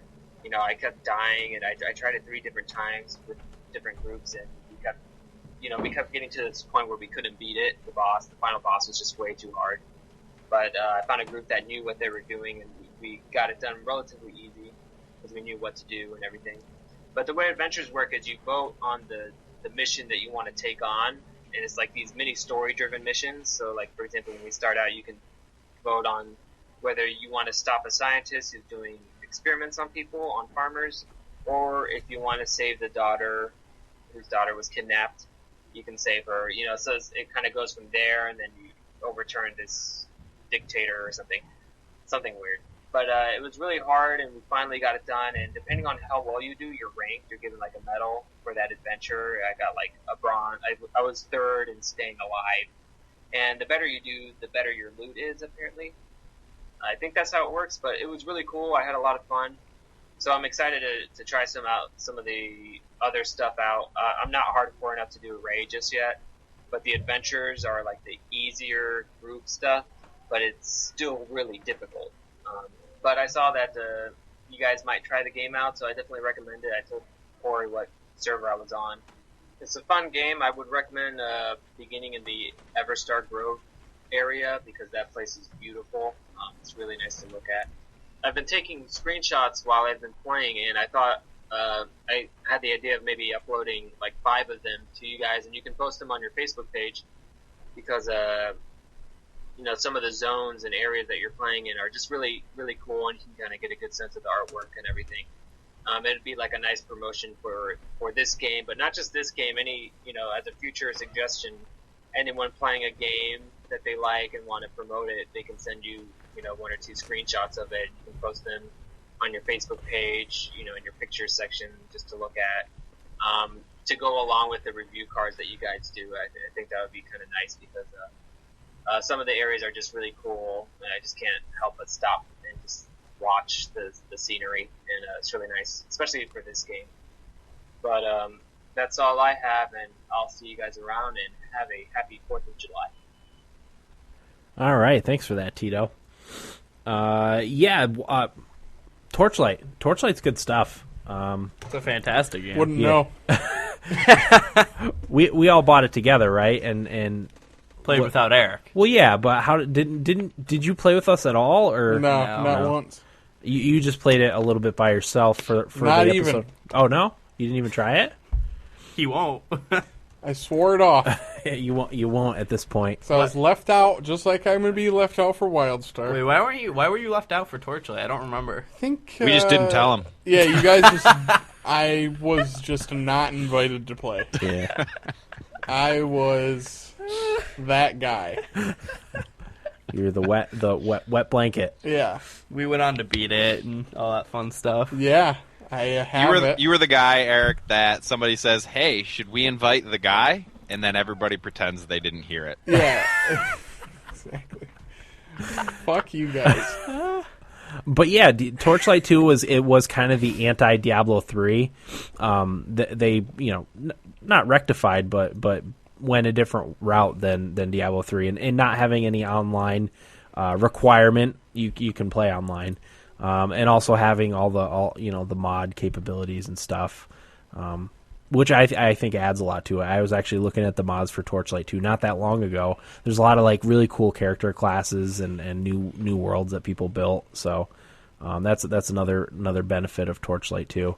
It's also a lot easier on system requirements. I know Tito has a good computer, but if you don't have a very good computer, it should run great on Yeah, like Eric's. well or on my laptop. Who knows? It would actually run on my laptop without it exploding. So yeah, Torchlight 2 is good stuff. WildStar, I'm excited to play WildStar. I really enjoyed the beta. I bought it. I haven't set up my account yet because I just bought it right before we started recording. So I'll set it up. It's already downloaded and stuff. I had the beta. It kind of updated itself into the full version when it launched. So It's funny, Dan. I didn't even realize I had the beta installed, and I went to install the game, and it was already there. Already there, yeah. That's a nice thing. You guys are lucky. Yeah. So yeah, we'll be playing a little bit of that. I'm looking forward to it. Yeah. Thanks for that, Tito. We got a email from. Oh, Dan, we should say the screenshot idea is a great one. It is absolutely a great idea, definitely. I'll put those up maybe tomorrow if I get the opportunity. Yeah, I like that a lot. Yeah, if you are playing a game and want to send us some screenshots for it, we'll definitely put them up. This is from Jake. This is an email from Jake. He just sent it in not that long ago. He says, "Hey guys, I just wanted to give a little review on Murdered Soul Suspect. You play as a cop who gets killed by a serial killer, and now you have to solve your murder before you can go to the heaven with your wife who died years earlier. You meet a living girl who is a medium, and her mother is a medium that is helping the cops trying to find the killer, but mother went missing. Now you and the girl go to different places to find her mother and the ID of the serial killer. It's pretty cool. There are weapons, but there are demons that you have to hide from, and you try to sneak up behind, and you have to rip them apart. It's almost more of a puzzle game and crime solving, and it's actually really fun. If you have more questions, I will be in the chat to answer." So It's a really thanks cool, for that, Jake. cool concept for a game. I bought it. I just haven't played it yet. What did you get it for? PS4. Do you buy it for PS4? Yeah. Okay. He also said in the chat that he forgot to add that there are other ghosts in the world, and they are either haunting the living or they need help so that they can move on to the other side, and that's pretty cool. Okay, so as like a side quest. Yeah. Okay. Nice. All right. Moving on, Twitter feedback from Chase. Is it bad that I'm actually kind of psyched about Cooking Mama 5? No, it's not. After I played Tomodachi Life, no. Yeah, Nintendo has a way of making those weird things work, you know. Corey's the only one that... Did you play Cooking Mama at all, Will? Yeah, I did. I played it on the Wii. The first one? Because of Corey. Okay, Yeah. Corey had Cooking Mama. I know he's sworn off the Cooking Mama series, but... Was it awful, Corey? It was an alright game. I think there was other factors, right? It was fun for an hour or so. Okay. Yeah. And then Tito on Facebook says, picked up Torchlight 2, seems like a good game. So, Idaho Jake off of Facebook says, "Hey guys, I wanted to give a little..." Oh, Eric put that in the thing. Yeah, I did. I wasn't sure if you were reading it from that or what. Well done. No, I actually moving on. I just remembered I asked for your E3 predictions, but I didn't give mine. So here we go. Xbox will show Far Cry 4 and Call of Duty, while PlayStation will show Assassin's Creed Unity and Battlefield. Each will have 2 exclusives that we have not yet heard of. We will hear more about Project Morpheus, and we will hear about Kinect. or hear more about Project Morpheus than we will about Connect. I think PlayStation will have a slightly better show than Xbox, but it will be close, and Ubisoft will have the better third-party show. I always read about gaming sites bitching about people that spoil shows and games on Facebook and Twitter, but when it comes to E3, that is all they do, spoil shit for us gamers. I have been PC game shopping, and I think I'm addicted now. I just downloaded Neverwinter Nights MMO, and it's free and actually fun. Of course, it's nothing new, but fun. I also downloaded Sniper Elite V2. It was on Steam's 24-hour sale, and it was free. I just signed up for GOG Gaming Thing, and I just bought Rogue Legacy for $5. Can't wait to play it. I bought Watch Dogs, and I like it, but the driving isn't good, and the cops are overpowered because you are in a sports car, and they can keep up with you. And if you do manage to get away, you have to deal with the detection thing. And if you get caught, they send helicopters, and it's just a bigger pain in the ass than they should have made it. Right now, Gamefly is having some really good sales on PC games, and I'm trying my hardest not to buy a shit ton of games. Well, that's it for me later. Somehow that old feedback snuck its way in. Oh. I thought it sounded familiar. Well, it does sound familiar, but you know what? We'll read it again. We liked You know how it. I knew Yeah, because there was E3 predictions. right off the get go. Is that what tipped you off, Corey? Yeah. I didn't pick up on it. I did, but I was just letting you go. Oh. Thanks. No, it's fine. That's what you get for not Wait. inviting me to Torchlight. Yeah, that's payback. How did it make it? Never mind. How did it make it through? No, how did it make it into the? Are you reading an old email? I don't know what I'm doing. I never know what I'm It doing. might be my fault. I don't know. Was that an old email?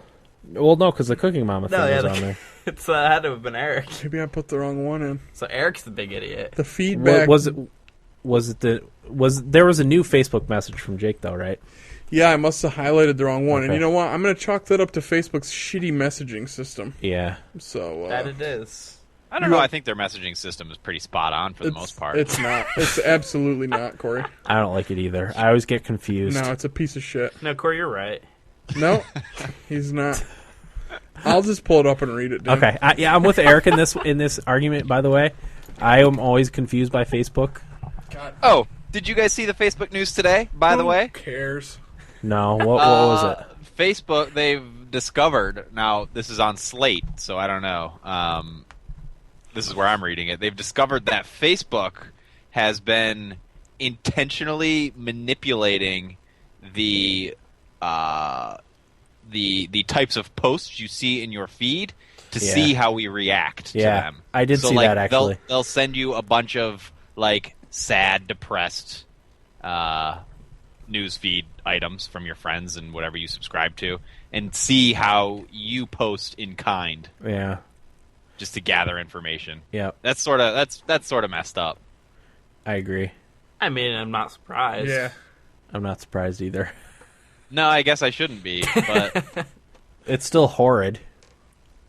it's terrifying. What about people like who are depressed? And, Yeah. like, Anyway, and don't need that extra sadness in their life. Jesus. Well, if you're that depressed, you probably shouldn't be on Facebook because it's just filled with depressing things. But anyway, So I'll tell you what happened. okay. The new messages are at the bottom Yeah. instead of the top. Okay. Because putting them at the top would make way too much sense. Way too much sense. So I posted the top one, which is his eldest one. Okay. Gotcha.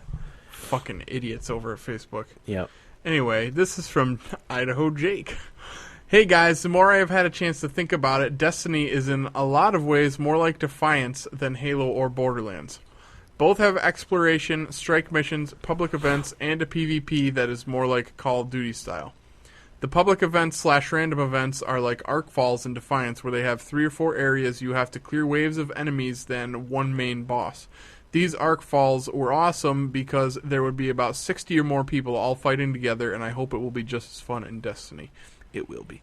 The vehicles are the same, as in you can summon it whenever you want, and there's no cooldown. The weapons are about the same. Some have special powers. You could mod your gun, and the more you used it, the better the gun became. Also, the grenades in Defiance are also on a cooldown system, and you had a special ability that is on a cooldown. But I do think the first-person view in Destiny was the better way to go, because in Defiance, in third person, it does kind of ruin the aiming. Also, having a great graphics and better servers helps. Yes, definitely. Now continuing with Destiny, I watched a video and one of the game designers said that Saturn was going to be one of the worlds you could explore, so maybe it's a hint for some DLC. I do believe that there will be crafting because you can dismantle your weapons to get scrap metal, and it said it is used to upgrade your gun and you get cloth or something when you dismantled armor. Just FYI, it's called a spider tank because in your death screen it tells you what killed you. So I guess it is called a spider tank, oddly enough. Where am I? I made all 3 characters, and the Titan is pretty cool. Yes, he can take damage, and his special ability is he jumps in the air and comes down with a Hulk smash move.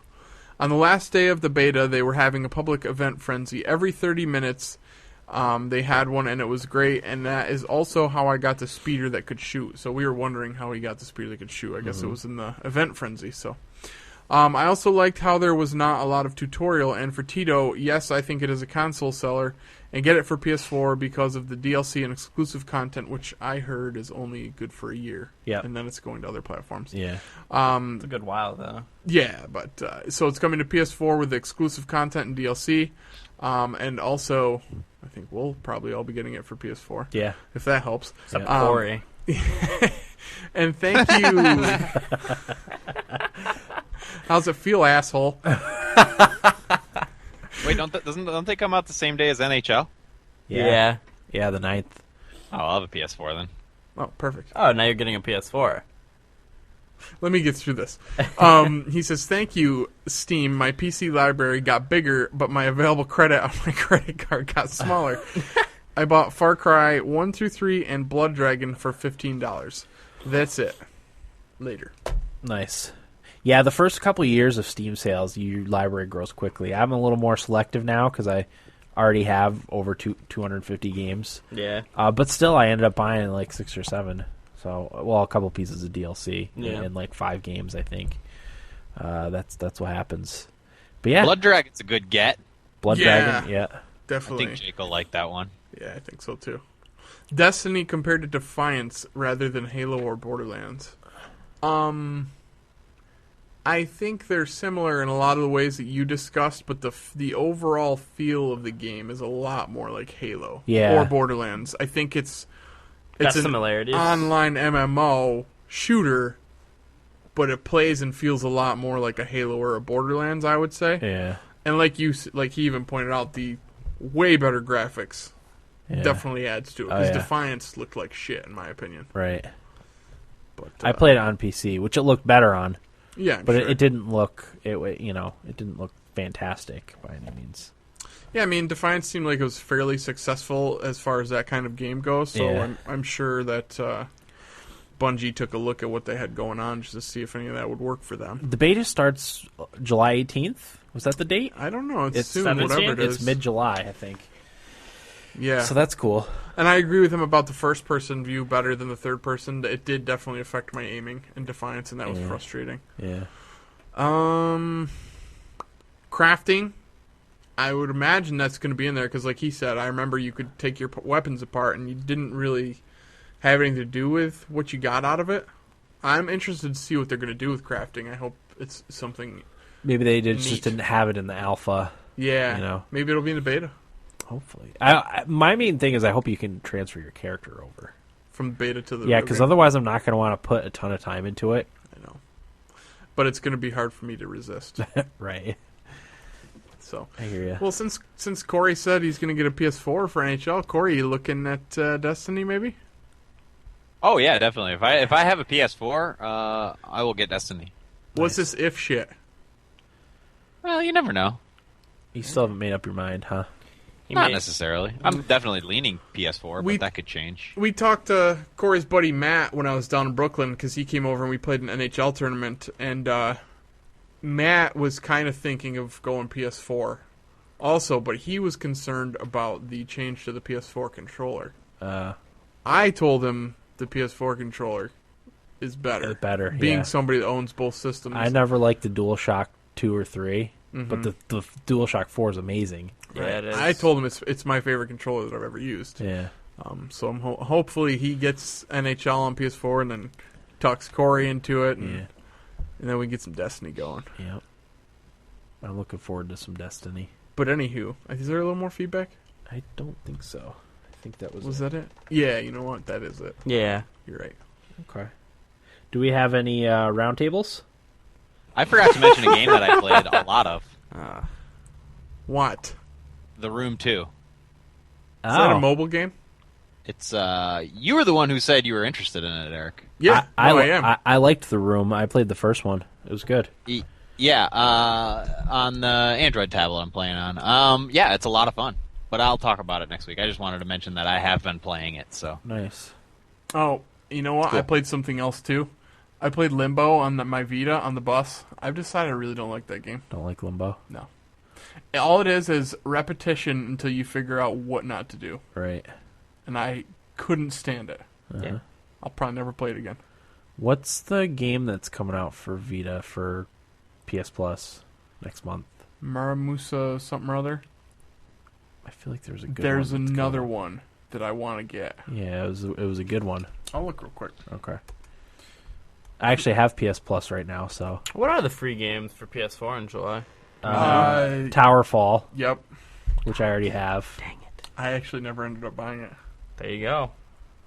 and then I don't remember what the other one was. Oh yeah, they're doing 2 now. I keep hoping Killzone is one of those because they just came out with some DLC for it, and I want to try it, but I traded it in. I don't want to buy it again. Don't blame you. So you know what DLC is good for? what? For 3 years later, when it's a Steam sale and it's an ultimate pack, Yep. and I can rebuy everything. Yep, you get everything all at once. I agree. That's all I care about DLC. Yeah, Was it Guacamelee, Dan? it might have been. No, that's coming for Xbox. God, Strider? stupid games. Yeah, Strider. Strider That's was the a one. PS4 one. That's the one. Thanks to Jake for Yeah, pulling that one out of his Yeah, bung. that's the one I was.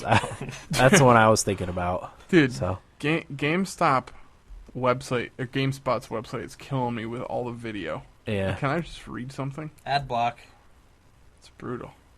I've had that problem with a lot of the gaming sites that I visit frequently. Is whenever you click on an article, there's a video that pops up, and it's some annoying movie trailer Yeah. or whatever. Oh no, not even just that. Drives me nuts. I'm just getting pissed off by everything. All the content on their website is video now, and I don't want to watch a video. Yeah, yeah. Okay, so Towerfall, Ascension, and Strider on PS4, Dead Space 3 and Vessel on PS3, Doki Doki Universe was the other one. That's the one Vita. I'm thinking of. I'm gonna get that one. Yeah, because that seemed really awesome. I almost bought that. I probably almost bought it, too. I probably will buy it. Yeah. That's the one I was thinking of. Muramasa Rebirth is supposed to be decent on Vita too. That's Okay. the other one. Probably not at my alley. I think Cool. you guys would probably like it more than I did, Yeah. or would. All right. Anything else? WildStar, baby. Yeah.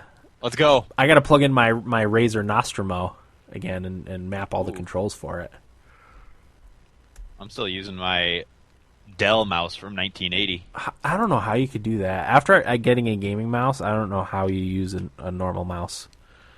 I guess I wouldn't know what I'm missing. Yeah, you don't.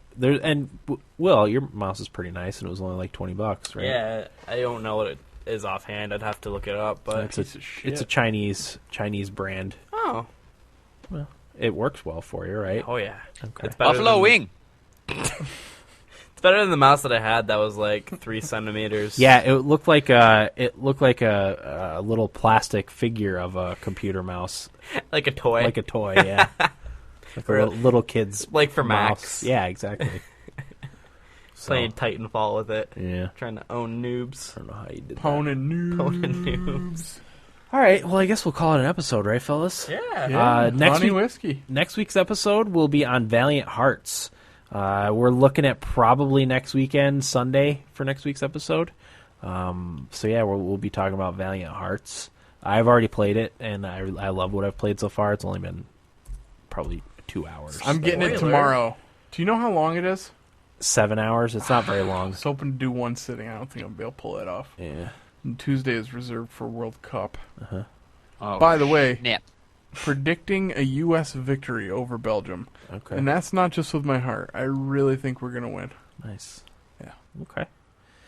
Sounds good. Ah, you shouldn't have said that, Eric. Nah, it's good, man. No, when Knock you on say wood. things, the opposite happens. Well, all I have to do is root for Belgium, and then we'll win. All right. Okay. Good point. All right, that'll do it for episode 153 of the Thumbstick Athletes podcast. I'm your host, Dan. America. Will. Corey. Thanks for listening, and get out of my basement. 1, 2, 3, 4.